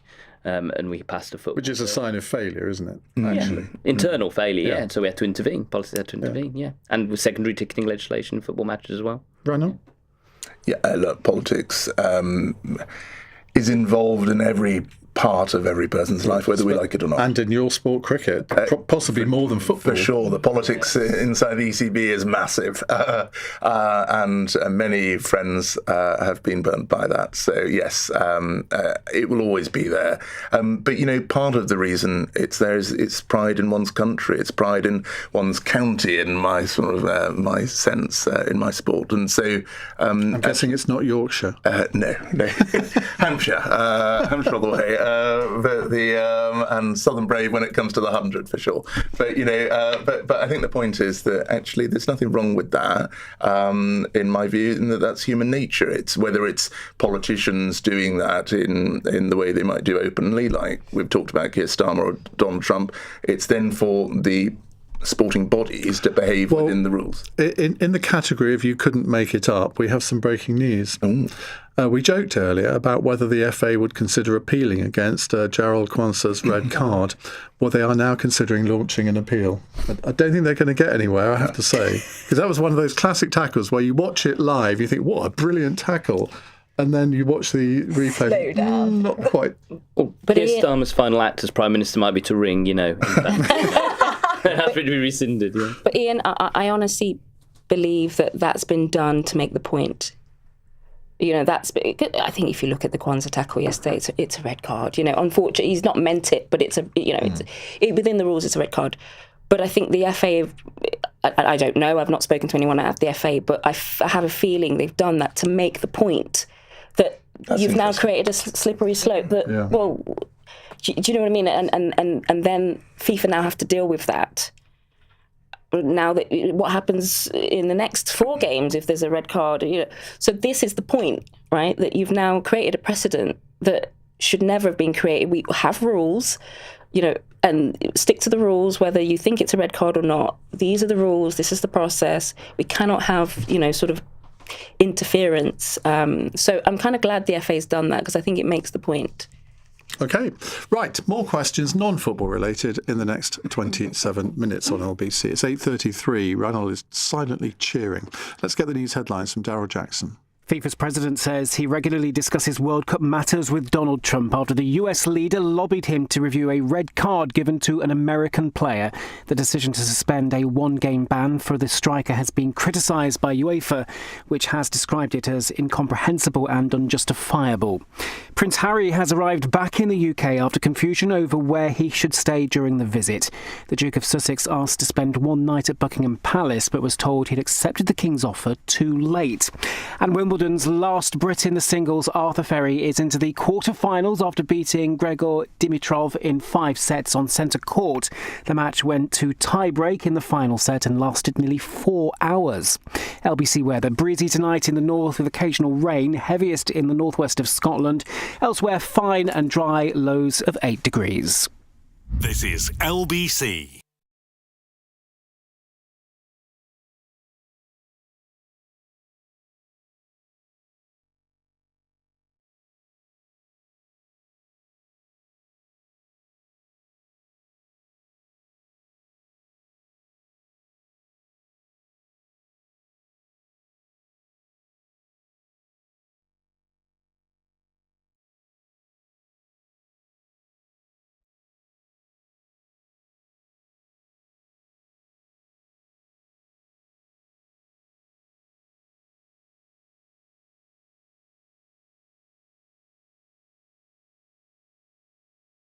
Right, Kieran in Earl's Court says, last week the UK passed emergency legislation allowing pubs to open all night to support last night's England football game. Does this show, Alex, many of your ministerial colleagues complain that they sort of give an order for something to happen and then 6 months later nothing has happened, and that they can't sort of pull the levers of power in the way that they want to? I mean, that's a good example of where a decision was made and it was implemented immediately. That is a fairly simple decision. It's not a piece of complex legislation that needs, a bill committing all of that. It's a fairly simple national licensing decision. Although, to be honest, I didn't even notice it going through Parliament, to be honest. It was just sort of happened very quickly. But I think I was probably back in the constituency when it happened, in fact. But sometimes things like this can happen at short notice. We actually pass bills all the time at short notice. Like on a single day in the Commons and a single day in the Lords. But they've got to be things where there's consensus. I mean, who's going to argue against this? Maybe the Scots. That's harsh. No, I'm not going to go there. Tally, rescue us, please. Emergency legislation. Yes, there are lots of ministers who do complain, I think privately and publicly, about how long it takes them to get things through, not only Parliament, but just through their departments. But yes, it is an example that you can do things if you just decide you want to do them. And it takes a little bit of political gumption on things that provide less of a consensus than keeping the pubs open to watching. Is there an argument, and I think Nigel Farage has said that he might adopt this, to copy the American system where the president can issue executive orders on some things and that just gets it done? Yeah, I'm not so sure about that on a personal note. I think parliamentary democracy is there for a reason, and it's worked for quite a while. I'm quite happy with it on the whole. I think it could be faster, but I think actually it's dependent on ministers and the people in those jobs to actually set that path and go faster and make the decisions rather than to basically scrap and go for that. Well, Ranald, you have been a minister. Do you have some sympathy with what Kieran's saying here? Yeah, absolutely. So part of the sort of process, and forgive me for boring you and listeners, is the Parliamentary Business and Legislation Committee, PBL. Okay, let's move on to Sorry. TLDR. Part of the problem is everything has to go through this body, which can clog up the whole of your legislative programme. And, sometimes there are good reasons for that, making sure there's parliamentary time for scrutiny of legislation. As Tally says, parliamentary democracy means that whether you're in government or in opposition, you should be able to scrutinise that legislation. But it does mean that things can take a very long time where it's not necessary, where there is a broad agreement on, 80% of a piece of legislation. And part of the problem is where departments disagree with each other. That's actually the worst thing, because it's hidden behind the scenes. So the public go, well, why is nothing happening? And actually, it's behind the scenes, departments haven't agreed on that final 20%. Really frustrating for ministers involved as well. But isn't it also that some ministers actually know how to pull the levers of power and others don't? I mean, I always thought Angela Rayner, actually, she did know how to get things done when she was in power. And another example is Ed Miliband, and I might not always have agreed with Ed Miliband on everything, but, I will give him credit for being someone who's delivered what he said he was going to deliver, and he's using those levers of government, pushing things through the system. Part of it is speaking with fellow ministers in other departments, getting them on side to your programme, helping them understand where you're coming from so that it sails through more easily. Just on the executive order point, though, we already have them. It's the secondary legislation, which, again, people won't necessarily have seen because it's not what happens on the floor of the House of Commons. But, a lot of legislation's pushed through by ministers through the stroke of a pen. And it can be rejected ultimately by Parliament. But most of the time it sails through. And I think there is a case for saying that more use of secondary legislation where it is possible under statute is a good thing. Just get things done, and to use that as fully as possible to make sure that the public's wishes are implemented. Annie? I think it speaks to that point about the power of football, right? That, football has this unifying power where no one's going to disagree to keep the pubs open, right? And it makes it easier because, there's no sort of division on it, really. I think there were some domestic violence charities that weren't very happy. Well, yeah, but I think, and I work with Refuge, but I think actually, regardless of whether the pubs are open or not, that is a problem. Right, so I'm not sure that the pubs being open later actually changes the horrific stats that are, after England games, that there is a spike in domestic violence. But I was at the pub last night, and I was willing to wait until 1 a.m. kickoff, and then I was shocked at how many people were just outside, out at the pub. And then they said there was a delay, and I said, "Oh no, I'm going home. I'm going to go home and watch it on my sofa." So, but people, stayed out, and it's just that again, that point about that sort of unifying power of football. And obviously the impacts and the speed in which decisions get made if it's football. So you were watching at home on your sofa. Was there part of you that thought, well, actually, I'd quite like to be on a panel with Wayne Rooney or Gary Neville or whoever? Because, I remember watching you on these panels, and you were absolutely brilliant at it. And you always had something interesting to say, which, shall we say, is not always the case of some pundits, male or female. Yeah. Was there part of you that sort of would have... Well, I'm on a bit of a sort of sabbatical, really, from football punditry, and I'm okay with that. I mean, I've been lucky enough to go out and watch the games, and I'm working with different partners and brands, and just announced an ambassadorship with the UN. So there's so many other things that I'm doing that I haven't really had time to think about it, actually. And sometimes it's quite nice to actually analyse what they're saying rather than sort of thinking about what you're saying. We don't do football punditry on LBC, but if we did, let me know. 45 seconds, who stood out for you last night apart from the obvious? What, in terms of a pundit? No, in terms of the players. Oh, Jude Bellingham. He's from Birmingham, so I'm a little bit biased. But what a player Jude Bellingham is. There was one bit, and you'll remember this, where he won the ball, then won it again, and then drove forward. He was everywhere. And I thought, that's Gaza at his prime. Yeah, he was everywhere, and obviously scored the 2 goals. But he's got everything. If you're going to build the sort of perfect midfielder, he's got absolutely everything. And he's still only, 22? Yeah. And he's got that leadership, and obviously Harry Kane's brilliant as well. But Jude really stood out, and I still can't believe parts of the media were saying that he shouldn't even be on the plane. Like, I've seen some of those headlines today, and it just looks ridiculous because of how well I'll tell he's you what, I playing. wouldn't have wanted to have written one of those articles. Well, no, 'Cause, I mean, he has been the standout player Honestly, for us, hasn't he? He's just... And Anthony Gordon, although he sang "God Save the Queen," I thought he put in a stunning performance. Yeah, he was brilliant. Both in attack and defence. The whole team. I was a little bit worried about the defence, but they really... I still am. They really hung... Well, yeah, they still conceded 2 goals, right? So, England is still conceding, and as the deeper you go in the tournament, that is a worry. But I think it was really valiant, defensive performance. Dan Burn came on. He was putting his head up. Yeah, it was... I think that was the best away performance we've ever seen from an England team. I think it was that good.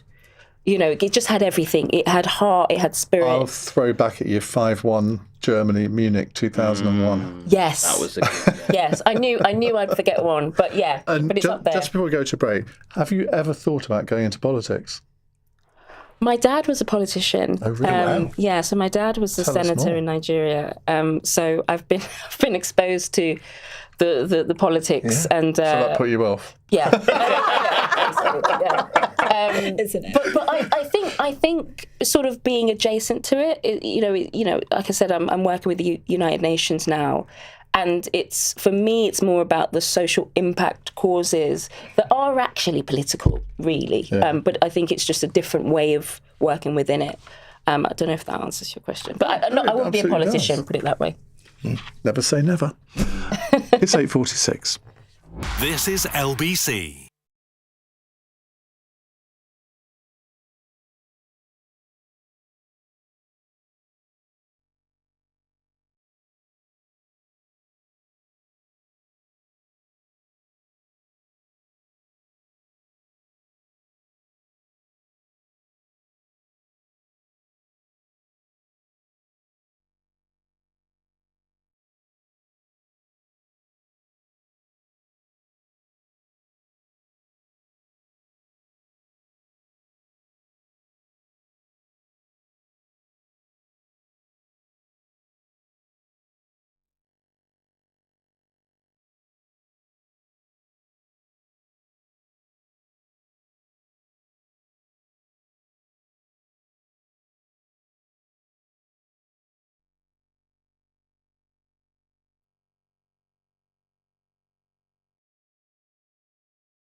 Is quite a big news story that the Times were running over the weekend about Farage facing claims of being funded by a convicted criminal and crypto gambler without declaring it to parliamentary authorities. Now that's quite a big thing to deal with, and he's also facing a parliamentary inquiry into some donations towards him and whether that was used inappropriately when he claims that it was for security. So quite the rap list of things that are going on right now for Nigel Farage and Reform UK to have to deal with. And I think they're finding it difficult. Do you think he actually wants to be Prime Minister? I think that ambition is there and has been there. I don't know now how rooted that is within him, if that makes sense. I think that the sort of stresses of setting up a parliamentary party, trying to lead it, the fact that it is basically a single figurehead party, and there's a lot of responsibility on him. I think perhaps it's waning more than it has, his desire to become Prime Minister and to actually get into number 10. I mean, he's an impressive political operator, there's no doubt about that. And he's been working hard to get here, so I don't think it's something that he would throw away lightly. But you say he's worked hard to get here, yes, but if you're a leader of a political party, how can you possibly spend hours being a brand ambassador for a gold bullion company. How can you spend, 30 hours a month or something doing cameo videos, earning sort of tens of thousands of Yeah, pounds? and those cameo videos. I mean, it doesn't strike me as the attitude that a normal leader of a political party has. Whereas, I mean, I suspect I don't Kemi think he is a Badenoch- normal leader of a political party. No, he isn't. But Kemi Badenoch, I mean, she's not doing all of this sort of thing. She's devoting herself 100% to leading her party. Yeah, I think there's no chance that you'd find Kemi Badenoch doing almost anything that Farage is doing right now and having all these side gigs. She is genuinely devoted, and I think that is why the Tory party, and if you talk to its MPs, are feeling in a much better place because they do feel like a coherent vehicle right now. Alex? Well, Nigel Farage strikes me as somebody who's deeply addicted to expanding his own personal wealth, whether that's through side hustles or personal gifts of millions of pounds. If you're Prime Minister, none of that is available to you, unless you completely demean the office. It is after you leave office, of course. Of course, Prime but you have to, I don't think he's planning to be Prime Minister for 49 days like some people. So I think, that I think this is exceedingly difficult for him, political leadership. And so I think that, and there probably are others in Reform who also want to be the leader of Reform and or the Prime Minister, particularly those that maybe have left another political party recently. So I think that this is going to be a saga. I think this is going to be a complete saga, a political soap opera. And actually, I think a lot of people who vote Reform were looking for an alternative to that, not a return to that. Penny? Yeah, I think for want of a better term, I think he's a grifter. I think he's a chancer, and don't sit on that fence. Well, no, listen, I think that's I think it is about the money. It is about sort of personal gain. I think Nigel Farage is a highly divisive character that's stokes a lot of hatred in this country. I'm pleased that he's being investigated for this quote unquote gift or whatever it is. Because I think ultimately, if you want to be in politics in the UK, transparency should be the starting point. And so hopefully the investigation will lead to transparency. But it always seems to be about money and, some sort of grift. And that's just not what our politicians should be doing, in my view. Okay, Rana? Yeah, I mean, so being in Parliament, being in public life is a privilege to serve the country, and that has to come first and foremost. I would just observe, Tali said, he's not a normal party leader. I think that those were the words, or I think responding to your point, Iain, and I think that's how I'd sum this up. That ultimately, people. And this is not a defence, and it's for the Parliamentary Commission to investigate this, of course, and I think that's entirely proper that there should be that investigation, and then it can conclude either way. But the point here is that people have known a great deal about Nigel Farage for a very long time, and they've continued to vote for him. And ultimately, that's democracy. Whether we agree with certain actions or not, whether we agree with policies or not, it's for the public to decide who they want representing them and who they want as their Prime Minister. It goes back to Donald Trump. Do you remember in his first term said, I could murder someone in the middle of Fifth Avenue and they'll still vote for me? There's a sort of comparison to be made here with Farage in some ways. And maybe it's two things. Maybe, first of all, Tony Benn used to always talk about signposts and weather vanes. And weather vanes move with the political wind. But that's enough about Andy Burnham. But Nigel Farage has very clearly been a signpost, again, whether people agree with his views or not, for 25 years.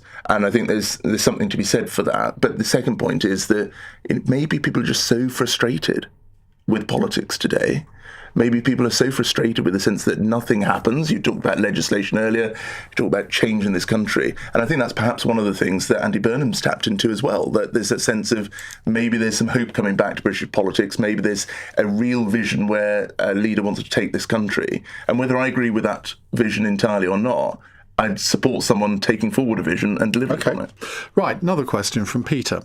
Angela Rayner on LBC this morning said there's a siren call from voters for electoral reform. Andy Burnham seems keen on it too. Do you think we'll see a more collaborative style of politics ushered in the next few years? Well, I'm the chair of the Fair Elections All Parliamentary Society. Well, there you go. So, I mean, I hope that Angela will join 160 of her colleagues across 4 political parties, 5 political parties, in signing my amendment to have a National Commission on Electoral Reform to look at how we change the voting system, which is...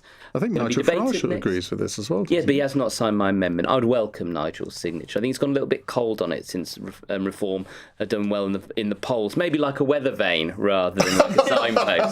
So, but I think the times are changing, and people are looking for more collaborative style of politics.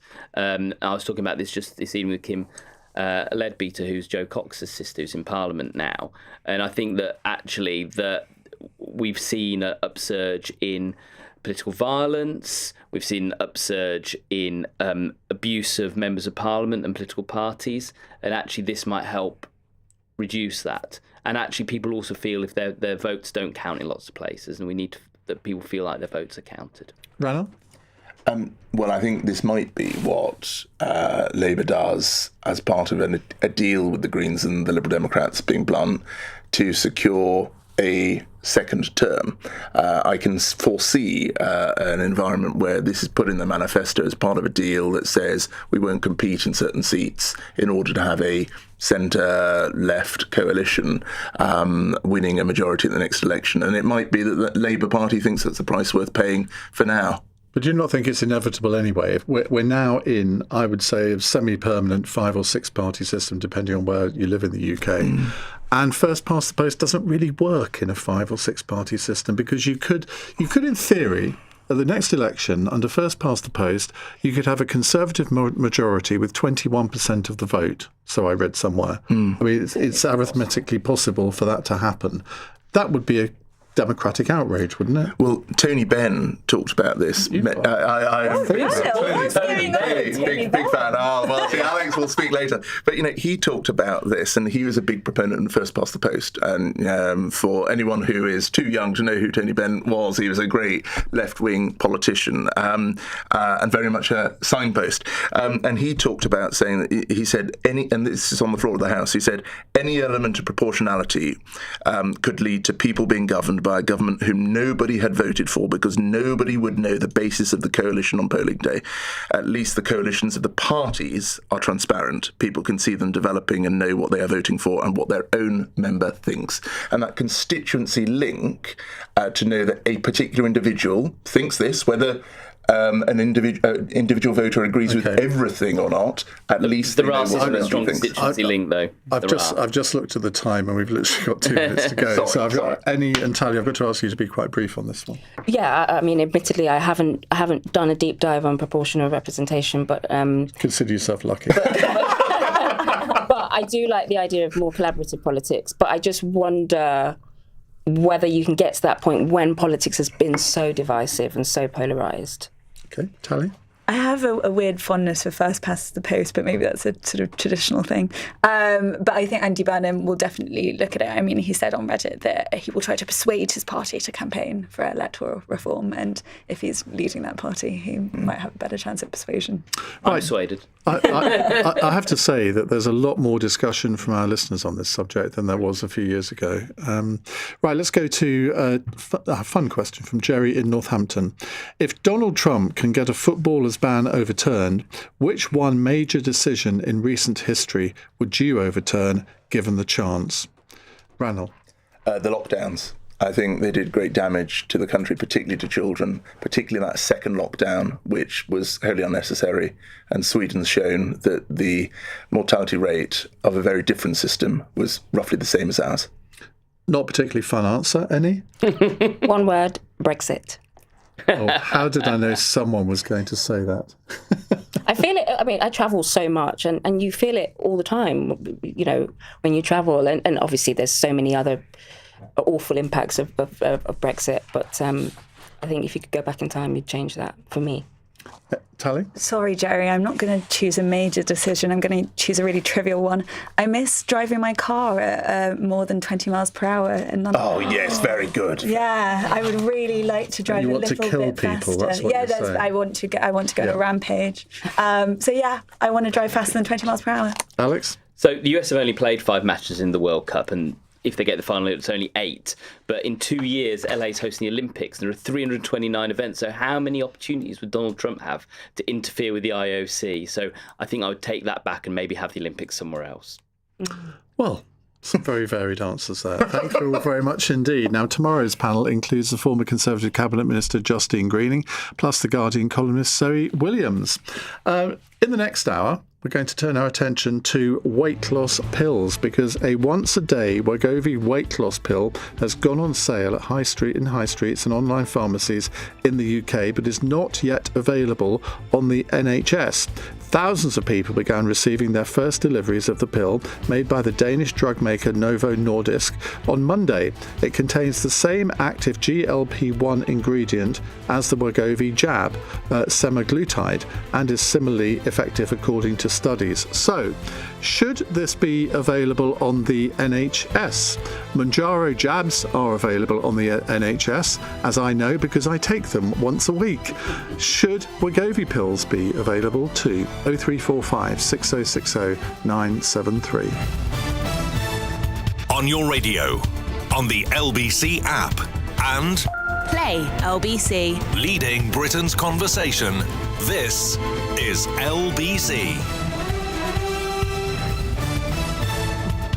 From Global's newsroom at 9 o'clock, Donald Trump's confirmed he did ask FIFA to review USA striker Folarin Balogun's red card at the World Cup. The American president claims it was not a foul and that the referee was a little bit suspect. A one-match ban has been postponed, meaning the striker can compete in their last 16 tie against Belgium later. Well, Joe Rawson is in Mexico City and has seen a statement from FIFA's president. What I will always do is respect the decisions and the autonomy of the bodies that make them. Whether we personally like a decision or not is irrelevant. Well, meanwhile, it's reported the Football Association is considering appealing to FIFA to ask for Joel Quansah's suspension to be lifted. He was given a red card during England's 3-2 victory over Mexico and now stands to miss the quarter-final clash with Norway on Saturday. Annie Aluko, former England footballer with 105 caps for the Lionesses, told LBC she thinks the FA here is trying to make a point. What happens in the next 4 games if there's a red card? So this is the point, that you've now created a precedent that should never have been created. We have rules. Stick to the rules, whether you think it's a red card or not. These are the rules. This is the process. We cannot have interference. So I'm kind of glad the FA's done that, because I think it makes the point. In other news, Prince Harry's arrangements for staying in London this week have fallen into confusion. He's thought to have initially turned down an offer to stay at Buckingham Palace, then accepted it, with staff saying he gave too little notice. The Duke of Sussex arrived back in the UK earlier this evening. The Ministry of Defence has confirmed 2 F-35 fighter jets intercepted a Russian patrol aircraft last week after it repeatedly approached a British naval ship. It says the plane passed at low altitude and unnecessarily close to the HMS Prince of Wales. Here's Defence Secretary Dan Jarvis. I'm incredibly proud of the professional response that we've seen from people here on the Carrier Strike Group, but it is a timely reminder of the threat that we face from Russia and a timely reminder of our need to defend against it. And hospital consultants in England have voted in favour of strike action. The BMA says it now has made a mandate for strikes over the next 12 months. The government says any walkouts would be unjustifiable. In the city, the FTSE 100's closed down 29 points at 10,649. The pound buys $1.33 and €1.17. LBC weather, breezy tonight in the north with occasional rain, heaviest in northwest Scotland, elsewhere dry and clear, lows of 8 degrees. From Global's newsroom for LBC, I'm Daryl Jackson. This is LBC from Global, leading Britain's conversation with Iain Dale.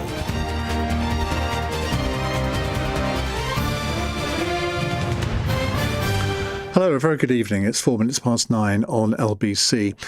I suspect most people fall into 2 camps on weight loss drugs. The first are generally people who use them who think they are the most miraculous invention ever. And the second are from people who think that these things cannot work in the long term, that in the end you have to come off them and therefore you'll put weight back on. So what is the point? And they're a brilliant way for big drug companies to make a lot of money out of people who possibly are feeling quite vulnerable because of their weight. as you know, I say as you know, some of you will know because we've talked about it before.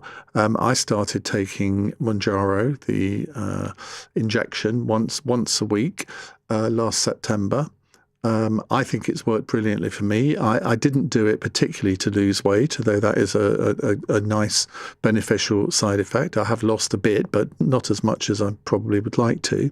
But then again, I haven't gone on one of the higher doses, partly because I don't want to experience some of the side effects that I've heard people have from them.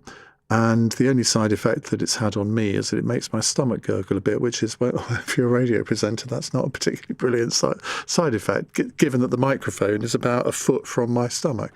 So I deliberately haven't gone on to the higher dosage in case that gets worse. But it has completely brought my blood sugars under control. And being a type 2 diabetic, those of you who are fellow type 2 diabetics will know that's incredibly important. So I'm on the Freestyle Libre measuring system, and I'm now within the green range where you should be, between 85 and 90% of the time, whereas before I was on Mounjaro, it was around probably 40 to 50% of the time. So I will always be a great advocate of this. I get it on the NHS, which I'm still not sure whether I really approve of that. But then again, you could argue, well, should only people who can afford £300 or £400 a month be able to access this kind of drug? The government say that they provide it on the NHS for people with, is it 3 or 4 comorbidities, because it actually prevents people to have having treatments in the longer term. So yes, you spend the money up front, but you save money in the long term. I've never been wholly convinced of that, but that is the argument. So what I've got to ask you in this hour is whether you think that these new pills that Wegovy are bringing out this week, whether they should be funded by the NHS as well. And if they are, what restrictions should there be? 0345 6060 973. Well, Wegovy has always been one of the major suppliers of these weight loss drugs. Ozempic, Mounjaro, I think are the other two. There are others around. And their one-a-day pill has gone on sale in online pharmacies and on the high street this week, but it's not yet available on the NHS. Now, so that's the question, should it be? Now, it was approved by the NHS Medicines Regulator on the 11th of June, and it can be prescribed privately to overweight or obese people subject to a medical consultation alongside a healthy diet and exercise. And unlike the injected version, as I say, it's not yet available on an NHS prescription. Well, we'll come to your calls on this, and I wonder whether... I've never really been quite sure what the difference is between these various weight loss drugs. Some people swear by one and not the other. Some people have a really bad experience with one but not another. So I suppose it is a bit trial and error. We can talk about your experiences as well, but I do want to concentrate on whether this should be made available through the NHS. Sarah LeBrock is director of the All About Obesity campaign group and joins me now. Sarah, very good evening. How excited should people be that this is now available as a pill? I mean, personally, I don't really see what the big deal is if you can already have an injection.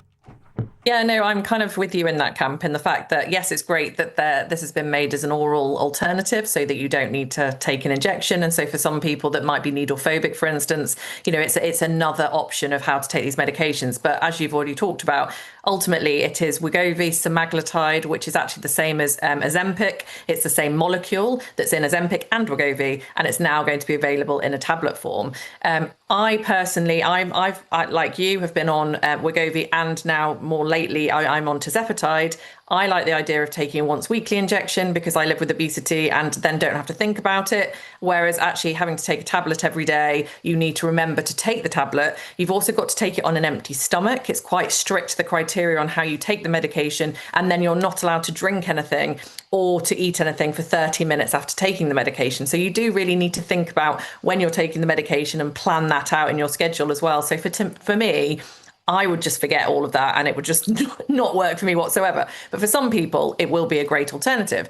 I don't know if exciting is the right word. I think it's the fact that, okay, great, it's another option for people living with obesity. So we have a GLP-1, which is the Wegovy, the semaglutide, the Ozempic. And then the difference between tirzepatide, Mounjaro, which is the other one that everyone talks about, is that that's actually a dual medication. So it's a GLP-1 and a GIP. They're two different hormones. So that's a combination of two, whereas for Wegovy, semaglutide is just one molecule. So that's why they're different. So what is the effect then? I mean, if there were two, if Mounjaro covers two things and Wegovy only covers one, people are going to go with the former, aren't they? Well, this is the thing. A lot of people are choosing to go on to the dual agonist because actually the weight loss is actually slightly better and all the rest of it. But actually, everyone is different. So for some people, they find that Mounjaro is too strong, too potent, the two molecules are too much. So they actually prefer just the GLP-1. And other people, the GLP-1 isn't strong enough, so they want to be on the dual agonist. So what it is it's giving us options. And I think this is what the tablet is doing as well. It's giving us another option for people living with obesity to have some treatment and care, which is no bad thing whatsoever. I think that, as you've talked about already, it's available privately and it's going through NICE in the next few weeks. So hopefully it will be available on the NHS in the next few months, but we'll be waiting to see that, because just because NICE approves the medication doesn't mean it's then accessible. As we have seen with Wegovy and Mounjaro, there's still very few people that can access these drug medications through the NHS because of the strict criteria around them, who can get them and where you can get them and all of those kind of things. So it's still quite frustrating. So I think we get excited and then we think we can get access to these things. And unless we've got the money for it, we actually can't. So for people living with obesity that don't have the funds to pay for these drugs themselves, it's still quite a frustrating space to be in. When will the price come down? When there starts being more generics, so kind of when things come off patent. Now, we know that Wegovy, so semaglutide, has come off patent in Canada and India already. So we are going to start seeing more generics coming through over the next couple of years. But in the UK, it will be a little while off yet. But I think we will start seeing the costs coming down over the next kind of 5 years, I would say. So it's not going to be an imminent thing. We do know, I think, that the tablet form is slightly cheaper than the injectable. So again, that's another, might be why someone chooses it over the injectable. But yeah, there's going to be no massive drop anytime soon, because the newer molecules, there's a triple coming, so 3 molecules in one. That's going to be probably more expensive. So it's a real kind of minefield really out there for everyone. What role does diet play alongside these drugs? Because I think there are still people who believe that, well, if I'm injecting myself or I'm taking a pill, that solves everything. I can eat what I like. It's not like that, is it? No, absolutely not. I think what we need to remember is that, and this isn't just people living with obesity, everybody needs to eat better. And what I mean by that is just eat better nutrition, like fuel our bodies better, make sure we're getting the nutrients and the fuel we need to have energy, to focus, to all of those kind of things. That is a priority for people, no matter what size body you live in. But when you're on the medications, you need to think about the nutrition element even more, because if you're only consuming, say, 800 to 1,000 calories a day because you just don't want to eat, because that's what the medications are doing, is restricting that kind of, how hungry you are, how full you feel, all of those kind of things. We need to then be conscious of, well, what you are putting in your body, it has to be nutritiously dense so that it's actually fueling your body. Because what we're beginning to see is that there's people kind of being malnourished, kind of having deficiencies in vitamin D, vitamin C, and scurvy coming back, etc. Because I know Robbie Williams talked about getting scurvy because he was on the medications and not eating properly. So we do need to be careful about making sure we're still fueling our body properly whilst on the medication. So it is key. And it's, if you just literally decided to eat chocolate all day and those were your calories, then that's going to be no good for anybody, no matter what size body shape you're in at all, because you're not getting the nutrients that you need from that. So we do need to focus on that. And what about the cost to the taxpayer? Because the NHS, has a budget of well over £200 billion now, but we're constantly told that it's in dire financial straits, and that comparatively small amounts of money are not being spent on maybe diagnosing things like osteoporosis or various forms of cancer, or preventative measures, which would cost tens of millions of pounds. Whereas here, I don't know. I think there's about, 350,000 people, I think, are now paid for sort of with these weight loss drugs on the NHS. Yeah. But if you project this forward, I mean, this is going to go up to millions, isn't it, in the end? And how on earth can the NHS afford that? Well, it depends how you look at it, because at the moment there is already a cost of treating or supporting people living with obesity, and the fact that we're doing it through type 2 diabetes prevention or support, or cardiovascular kind of a treatment, orthopedics, so people getting new knees and hips, etc., because they're carrying excess weight, which is meaning that they're needing those. So we're already paying for obesity, just in different ways. So if we actually started treating people earlier with their obesity, managing their weight and bringing the weight down so that they don't go on to get the comorbidities that we talk about, so the cancer, the diabetes, the cardiovascular disease, all the other things that can be associated with obesity, then we don't have to pay for them later down the line. So actually, it's not a case of necessarily finding more money. It's just about moving and distributing it around, because we're already paying for it. The other thing to mention as well is that there's a cost of doing nothing. So if we don't start helping people living with obesity to get care and support and treatment, there will be a cost of that as well. So it's not something we can ignore at all, and we do need to look at how we manage it moving Sarah, forward. Thank you very much indeed for joining us. That's Sarah LeBrock there, Director of the All About Obesity Campaign Group. Love to hear your views on this. If you're on Wegovy at the moment, do you welcome the fact that it's now going to be available in pill form? And what about the things that you have to remember that Sarah was talking about there, that you mustn't eat or drink anything within 30 minutes? You've got to remember to take it every day. Will you have the self-discipline to do that? Because at the moment, if you inject once a week generally, well, it certainly is on Mounjaro. 0345 6060 973. You're listening to LBC. I'm Iain Dale. It's 16 minutes past 9. LBC.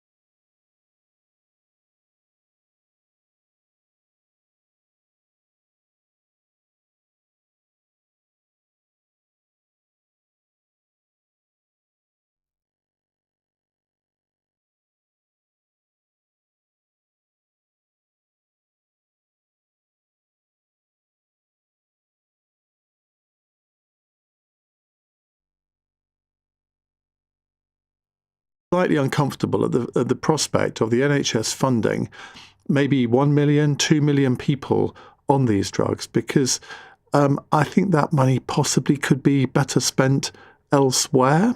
But then, I mean, I'm not going to be a hypocrite, because the NHS pays for mine. I actually volunteered to pay for it myself, but then they said, no, we're happy to fund it. And then I thought, well, I have paid in all these years, so why shouldn't I take advantage of it? But there is part of me that feels that maybe it's not really the right thing to do. It's a constant source of argument between myself and Tessa Dunlop on our Politics Meets History podcast. She thinks it's outrageous that I should get anything paid for. And I can see her point of view. But it does work, particularly if you are a type 2 diabetic. So do you think the NHS should be funding these new Wegovy daily pills? 0345 6060 973. James is in Peckham. Hello, James. Hello, Ian. Hi. I'm in Peckham tonight on my way home. Oh, you're that James. Well, sometimes, yeah, that James. Normally I'd be on talking about legal things, but I'm not. I'm going to be talking about type 2 diabetes, because I have it, like you. I take my metformin every day. I take my canagliflozin. I'm also on insulin now. So I have my morning dose of Novomix and my evening dose of Novomix, and they've had to go up recently. But they've increased my Mounjaro dosage. So I started off on 5 milligrams, then it went to 7.5. Now it's on 10. But they did tell me, if you begin to feel the side effects, let us know. We'll put you back down onto a lower dose. I haven't lost an ounce of weight. I'm going to be honest with you. However, I'm not primarily taking it for weight loss. I'm there to try and bring my blood sugars down. I know the insulin does it, but I'm trying to get better control of my diabetes. So, and is it working from that point of view? Well, it's a bit up and down. I know last year I was getting some terrible hypos, and I got them when I was driving, and that scared the S out of me. Yeah, okay? well, that is not my godmother, who was a type 1 diabetic. Yeah. She used to get them, and we didn't know what the hypos were in those days, and we thought it was. I mean, as children, we thought it was terribly funny because she would act like a drunk person. Yeah, you would. Yeah, and of course, I remember last year when I got 3 bouts of hypoglycemia. I was once on the motorway. Ideal, I could pull into one of those yellow lay-bys, emergency lay-bys, and just wait there for a bit. But when you're stuck in the lane and you can't stop anywhere, and you're sweating and your eyes are going, and you feel as if you're drifting, that's frightening. However, you haven't got to feel guilty about having Mounjaro paid for by the state, because it's a medicinal need. Because of your diabetes, you're a diagnosed diabetic, which I know. And you said you're on the LibraLink sensor, ditto. I'm on that as well. So, and I'm going to feel guilty about it, And I do have a problem when we do make it free for everybody, regardless of if they've got medicinal needs or not. Or we'll just give it for people to lose weight. Well, that's not a medicinal need. Well, some people would argue that it is, that they would argue that obesity is a disease, and therefore, if you can, even if only temporarily, solve it, that is a medicinal need. Well, I deal with people, all sorts of people in my line of work. Some people are thin, some people are quite big, and I'm not going to say obesity is caused through people eating too much food. I wouldn't be as crass as that, okay? Maybe there are hormonal issues, hormonal imbalances, and stuff like that. But if we make it, if there's a defined medical need for it, then I don't have a problem. But if it's the latest fad, I do have a problem. Yeah. And what have you had more further side effects now you've gone up a dose? Well, I only started on the higher dose on Sunday because I take my dose once a week on Sunday. So let's see in 3 months where I am, Well, I'd be interested to hear, because I've deliberately not gone over 7.5 because I don't want to experience the side effects that I know other people have had. Not everybody are affected by the side effects. Side effects, it may not occur to everybody. Some people may get them, some people may not. It depends on our physiology, really. Yeah. But I shall let you know. And have you stopped driving because of the hypos? Well, no, but I did. I've informed, as soon as I went on to insulin, I informed the DVLA, okay? And I have, when I got the hypos last year, I informed the DVLA. And this year, because I'm on a 3-year medical review license, it's not a full driving license, because as soon as you go onto insulin, things change. So I'm on what's called a 3-year restricted license. Me too. Okay. Well, actually, I don't have a license at the moment because of my speeding. But yes. Well, but I'm in the middle of reapplying for the license, which I have to go through all of the questionnaires about sort of all the different diabetic things. Which anyway, it's my own fault. Well, I had my fitness to drive assessment back in April, conducted by my doctor. There's been huge issues with the TVLA and getting things out to me, because my medical license expired on the 26th of June. But I'm still allowed to drive my car because I've got an application in. And once you've got an application, you're not going to get pulled over by the old bill. It'd just be my luck to get pulled over by the old bill. It's a strange system, that. James, thank you very much indeed. I'd be very interested to hear how your side effects go. Thank you. Rob is in Tunbridge Wells. Hello, Rob. We could form a support group in Tunbridge Wells, couldn't we? We could, Ian. We could. Although, unfortunately, I'm a type 1 diabetic. And you're a type 2, yes? Yeah, but I mean, these drugs work regardless of type 1 or type 2, do they not, in terms of helping control your blood sugars?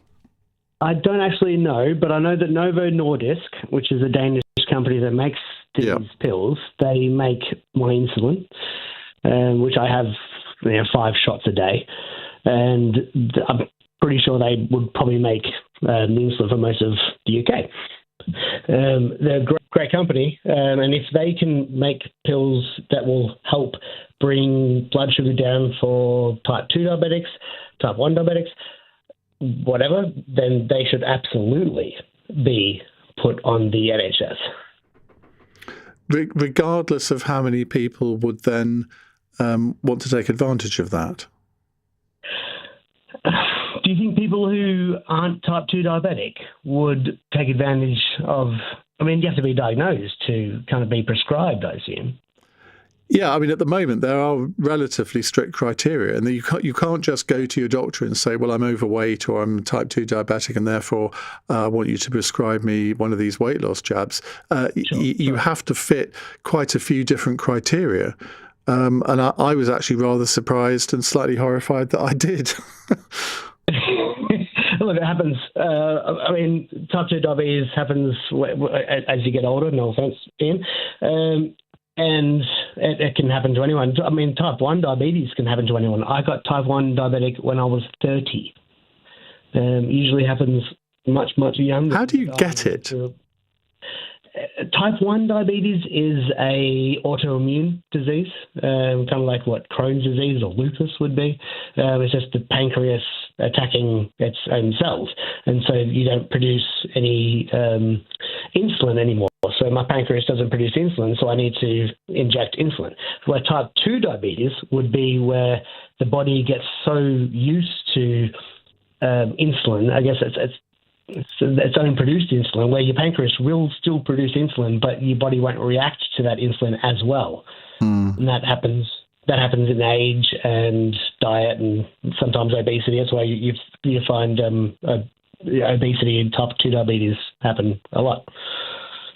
It was interesting that James said there that he's on it because of diabetes rather than weight loss, and even though he's gone up a notch to the 10 milligram dose, he hasn't lost any weight at all. And I must admit, I've been quite surprised at, compared to friends of mine who are on this, that I haven't lost as much as I would have expected to. Has your blood sugar been more manageable? Yes. Yeah, well, then that's probably what it's the pills are doing.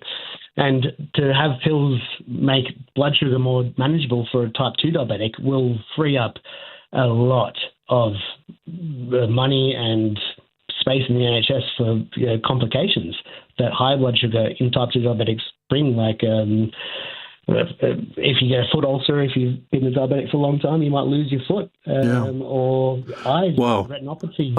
I'll tell you what, I was referred to the diabetic foot clinic in Tunbridge Wells a couple of weeks ago, and I was thinking, oh my God, does that mean that I might have to have my foot amputated or something?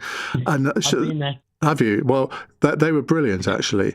And she said to me, no, your feet are absolutely fine. Yes, you have lost a bit of feeling in your toes, but the rest of the feet are absolutely fine. And that is, I think, in large part down to the fact that I'm controlling my blood sugars far better than I was this time last year. Well, absolutely. You need to control those blood sugars. And again, if there's a pill that's there to help control blood sugars, then the more people that can have access to it for free on the NHS or otherwise, it's going to help the NHS. Yeah. And similar to like eye exams, like you would probably have a retinopathy exam. I could wax lyrical about that, but I've bored people with that enough in the past, so I won't go down that route. But I'm not going to bore anyone and the listeners. Well, it's the sort of thing that when you think that, I mean, I remember when I first joined LBC, and I'd only recently been diagnosed as diabetic, and I really tried to be disciplined in what I ate and all the rest of it, but the discipline never lasts long enough. And I kept we used to do a health hour, and so I'd have a GP with me in the studio each week. And they would have lots of people, lots of diabetics phoning up, and he would give them all little homilies about, well, you do need to watch what you eat, and the consequences of this are that you could lose your sight, you could lose your feet. And here we are 15 years later, and I feel an absolute fool for not having the self-discipline of obeying what I knew I had to do. and now I'm suffering the consequences, and I've had to have laser surgery in my eyes. You have? I think the technology is moving very, very quickly. And Novo Nordisk, that Danish company you mentioned, have moved very quickly. When I first got diagnosed, 7 years ago, I'm 37 yet, I had to prick my fingers every day to get a little bit of blood out to test my blood sugar. Yeah. Nowadays, Novo Nordisk have, I get this on the NHS, have the Libra Link, which is the nice... the constant glucose monitor, which is attached to my phone. So if my blood sugar drops too low, my phone gives an alarm. Should we have a competition? What's your current blood sugar reading, Rob? Oh, geez, I'm on my phone right now. I'm only saying that because I'm actually in the green zone at the moment at 6.3, so I'm feeling very proud. Terribly enough. I've just eaten dinner. My insulin hasn't kicked in yet, and I'm a type 1, remember. I'm 26.6. Oh, my goodness. I know. I've got to let you go. You need to inject your Novo Rapid. I do. Goodness me! I have to say, when I used to do the finger pricks, I used to get readings like that, but I haven't had one above 20 for goodness knows how long. Sorry, this is very isn't it? Rob, thank you very much for your call. Keep your calls coming. 0345 6060 973. Should these Wegovy pills be available on the NHS? It's 9:32. Let's get the news headlines from Daryl Jackson. Donald Trump's intervention in a decision at the World Cup has been receiving plenty of backlash. The US president says he called FIFA's president asking for a review of the red card given to a USA striker. Meanwhile, it's reported the Football Association is considering appealing to FIFA to ask for Jarell Quansah's suspension to be lifted. The Duke of Sussex has arrived in the UK after the accommodation plans for his trip descended into chaos. Harry's said to have changed his mind and requested to stay for just one night at Buckingham Palace, only to be told he had accepted the King's offer too late. And hospital consultants in England have voted in favour of strike action. The BMA says it now has a mandate for strikes over the next 12 months. LBC weather, breezy tonight in the north with occasional rain, heaviest in the northwest of Scotland. Elsewhere, fine and dry, lows of 8 degrees. This is LBC. Close your eyes. Take a deep breath. And come on in to Classic FM Calm. LBC's soothing sister station.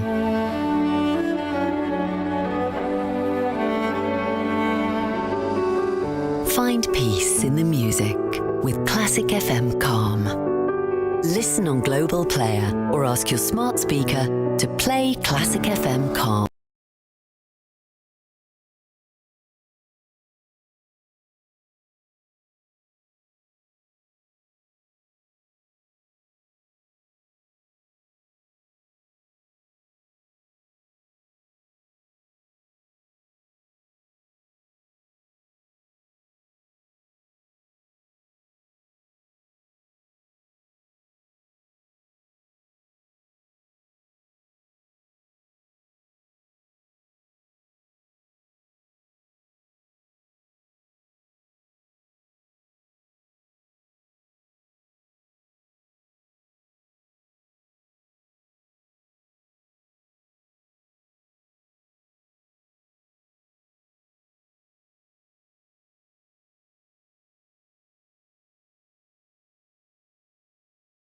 The NHS like the injected drug is. 0345 6060 973. Marie says the savings aren't tangible to the layperson as it's something that hasn't happened yet, but at a population level there would be savings. I mean, that's the argument for prescribing it on the NHS to save money in the long term. Because if you can control, for example, type 2 diabetes in somebody, they're not going to be as reliant on the NHS in their later years as they would be otherwise. That's the argument. Let's go to Jimmy in Gainsborough. Hello, Jimmy. Hi, Ian. How are you? Good, thank you. What would you like to say? I used to take weight loss injections before Wegovy and Mounjaro actually came out. I took one of the original ones that came out that's no longer available. It was very expensive at the time, talking just over 3 years ago, and I was on it for 6 months, and think it was like £200-300 a month. So the cost was really getting. The results were really good, but the cost was just a bit too much. So some people might say I went to the extreme and I decided to have weight loss surgery, because in the long run, having the cost of the surgery if I'd have had injections for 3 years, and it would have cost more to carry on having injections for life than it would to have the weight loss surgery that's given me a quicker result and what I think would be a more long-lasting result than if you had to come off the injections for one reason or another. Well, when you say a quicker result, define what you mean by that. Well, I think they say that you can lose around 10% of your weight when you take a Mounjaro or Wegovy over a space of time, whereas when I had weight loss surgery, I did have a lot of weight to lose, and over a 3-year period, I lost just over 9 stone, which on weight loss injections, it probably would have taken a lot longer to achieve that than having the surgery. But I do admit that the surgery is an extreme option. But it does raise a question that if the NHS are going to put somebody on weight loss injections for years and years or for life, if that person would be better off having surgery rather than years of injections in terms of cost basis. Does that make sense? I'm sure I remember hearing Vanessa Feltz talk about this, because I think she had a gastric band at one point, and that was before these weight loss drugs became available. I hope I'm not misquoting her here, but I'm pretty sure I remember her saying that she rather regrets it now, because she would have rather gone on the weight loss drugs. Yeah, I mean, when I had the surgery, for the first 2 or 3 months, it was a massive shock to the system, because you go from being able to eat what you want to, because I had a gastric sleeve surgery, so that shrunk the stomach. So it was, for the first few months, for the first couple of weeks, it was water and soup only, and then for the first 3 months, it was tiny, small, I would say baby food portions of food, until you can start eating more and more. So yeah, with the injections, you can eat normally, but the GLP-1 drug helps you not eat as much. But I don't regret having the surgery. I think in the long run, obviously it's cost me a lot less and got me to where I want to be now. But I am a massive advocate. I know a lot of people that use weight loss injections, both private and through the NHS. And they've all seen, really good results. But I have seen people that have had to come off because, I can't afford it this month. That's something I'm going to have to cut out. And as soon as they stop taking it, it almost brings them back to eating normally again. So It is that case of, if you're going to go on it, you've got to be on it for a long time or forever. But if you're paying for it privately, the cost is quite phenomenal. I think also one of the lessons is that we all have different bodies, we have different metabolisms, Absolutely. We have different coping methods, and what works for one person doesn't work for another. And you can talk to as many people as you like, and they'll all tell you something different. And until you try it out for yourself, you don't know whether it's going to work for you. Absolutely. I completely agree. Do you think enough research has been done on the long-term effects? Because in a way, it can't have been, because these things only came on the market, 3-4 years ago. So we don't know what effect they're going to have on us in 10 years' time. And that's the thing. If we look back to something like smoking, and we see the effects that people that have smoked for years and years have now, and now we know the true nature of what smoking does to the body over a long space of time. You just don't know. I suppose it's the same with any new medication, not just a weight loss medication. They can do all the testing that they have to do to get it approved, but that long-term story is still yet to be written. Okay, thank you very much indeed, Jimmy. Now, there's been a rather impressive big development at Wimbledon, at the tennis championships today, another success for this country. So I thought we would highlight this with David Dom, LBC sports reporter, who joins us live from Wimbledon. What's happened, David? Well, Arthur Ferry has continued his remarkable run at the All England club, as today he has beaten the former semi-finalist Grigor Dimitrov in 5 marathon sets on his centre court debut, and even at one stage against someone who actually got to a semi-final, as I say, at Wimbledon the best part of a decade or so ago, but has been working his way back after a long spell with injuries. Who can forget the way he lost at this stage 12 months ago against Yannick Sinner when he was 2 sets up, Dimitrov that is, and then had to retire injured. But he's been very much a crowd favourite in terms of how he's sort of rewritten his own piece of history, but was against the crowd really for large parts of the game this evening. But he was 2-1 ahead. He was a break point ahead against the British wildcard. But one thing we've seen with Arthur Ferry is he has displayed so many fighting qualities that earned him his centre court debut, and they were just on display once more, not just in getting to the deciding set, not just in holding his nerve in that very tense final set as well, in getting to a tiebreak. He ended up having too much for the former world number 3 in the end, and as such he has won a second 5-set match in a row. He's become just the 6th British male in the Open era to reach the Wimbledon quarter-final, and the first male wildcard since Goran Ivanisevic in 2001 to reach the last 8. And we all remember Goran Ivanisevic that year went and won the title. So who knows? Ferry went through. He's up against Flavio Cobolli in the quarter-final on Wednesday. And just to add something to that, Ian, he beat Flavio Cobolli at the Australian Open back in January. Well, that is a very comprehensive roundup, David. Thank you very much indeed. What an impressive achievement that is. I think we're going to hear a lot more from him, certainly over the next few days, if not over the next few years. Right, back to Wagovi. Sarah says, the whole topic makes me very sad. My adult daughter and I are obese.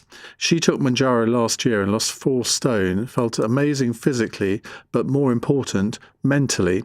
It allowed her with her ADHD to complete and finish her academic PhD and gave her back so much control in her life. As soon as she came off it, she began to gain weight and now has put all the weight back on and more, feels lousy. I started to take it, was on it for 4 months and was physically ill with appalling symptoms, so stopped taking it, lost very little weight. You see, this is where my natural suspicion of these drugs kicked in, and your text has rather confirmed it, where I thought, well, unless you stay on these things for life, there is no way that they're any different to any other form of fad diet. But I mean, I've logicalized it in my own, is that a word? Logicalized it in my own mind by thinking, well, if it's helping me control my diabetes, I will. And if I do start to have some side effects, well, then I would just come down a grade to, even if I'm just on 2.5 milligrams, that will probably still help. And I think that, and I don't know whether your daughter saw a doctor during this process, Sarah, but I wonder whether coming off it was actually the right thing for her to do, whether it would have been better to have gone down to a much lower dose so she still had all the positive effects that you say it had on her life. I would get her to go and see a GP, I have to say. It's 9:45. Coming up at 10 on LBC, Ben Kentish. What should happen to the judge that failed to take child rape seriously enough? And Andy Burnham sits down for an exclusive interview with LBC. We'll bring you all the best bits. Ben Kentish at 10. Listen on our free Global Player app or the LBC app.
2 years ago, fatty liver, and my cholesterol was way high up.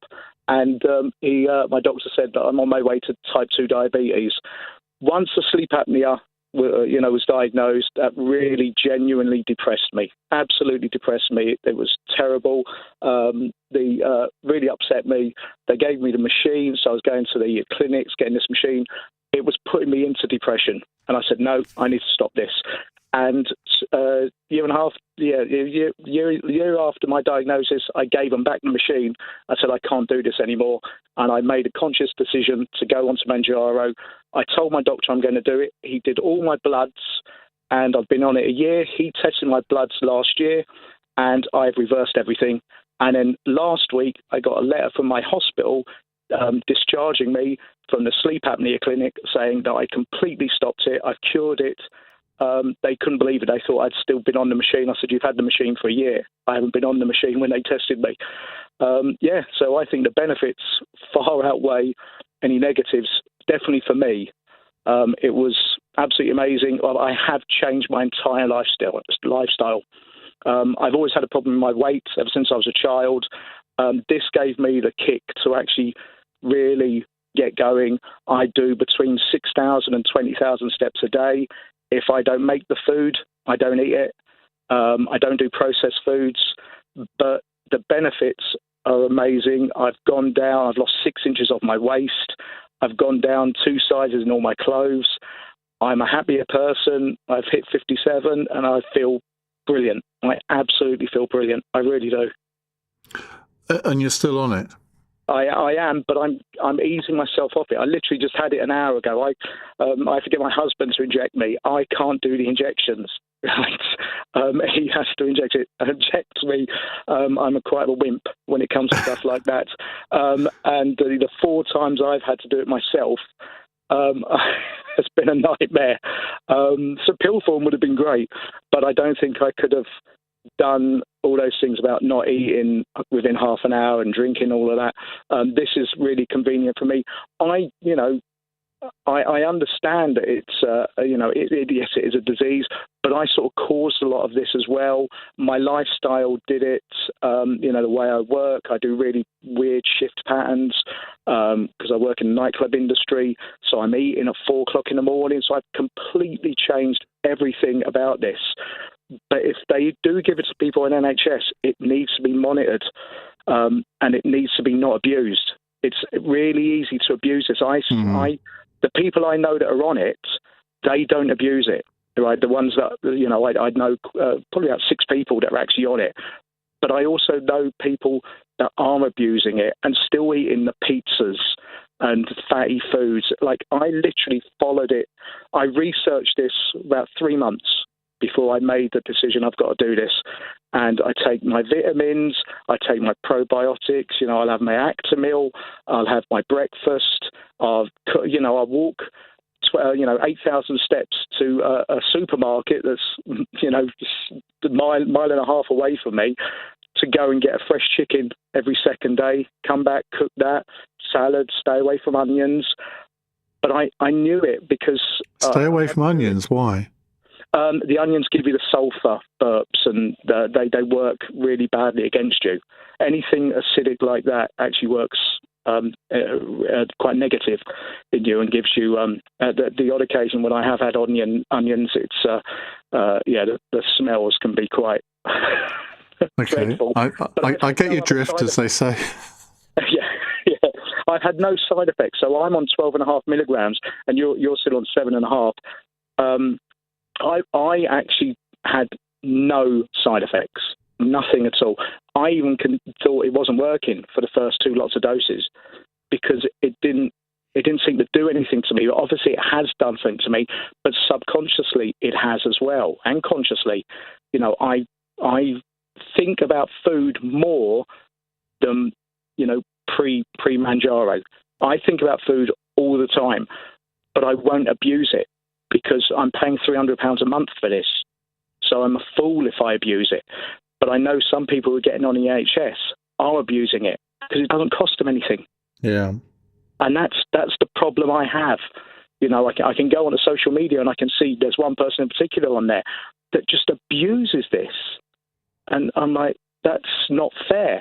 And to get, my doctor was very supportive of me, but he said, unless you had diabetes, I can't give it for you. And I said, you know what, I accept that. Luckily, I'm in a position where I can afford it. So, I accept that. But he did do all my bloods, and he, it's great to see. The annoying thing is last week I went to get all my bloods done again, and a different doctor said they should be doing your bloods for you. We're not going to do it. And so I had to go to my clinic and say, are you refusing me a checkup as a 57-year-old man who's on statins? Right? So they actually had to backtrack. But I have saved the NHS thousands of pounds, thousands. The machine I had for CPAP is worth $2,500, and I've given it back. I don't need it. So they shouldn't be so quick to dismiss giving someone a blood test who's proud of what they've done.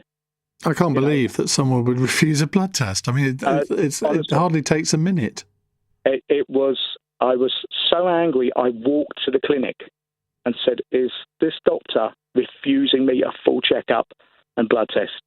And she could see, because I tell you what, Copilot's a great thing. AI is amazing, because I pulled off evidence of if you have a pre-existing condition, you're supposed to have blood tests every year anyway, and a checkup every year. And I said, I haven't had one in over a year. So once I started quoting things, they backtracked. But it's terrible that me saving the NHS thousands of pounds, I've had to fight to get a blood test. Like, I was so angry at that. I'm not surprised. I would have been too, and well done you for persisting with it. Oscar, thank you. Jimmy says, I was on weight loss injections for a few months and the results were brilliant. However, the cost was just too much to continue paying privately. I did end up paying for weight loss surgery around 3 years ago, and I think I had continued to pay for... had I continued to pay for injections, it would have ended up much more expensive than the surgery that I decided to get. But I'm a massive advocate for weight loss injections. Martin's in Aylesbury. Hello, Martin. Hello, Ian. I thought I'd come at this from the point of a chef. I am a type 2 diabetic. I don't eat properly. I work weird hours. I'm just on my way home from work now.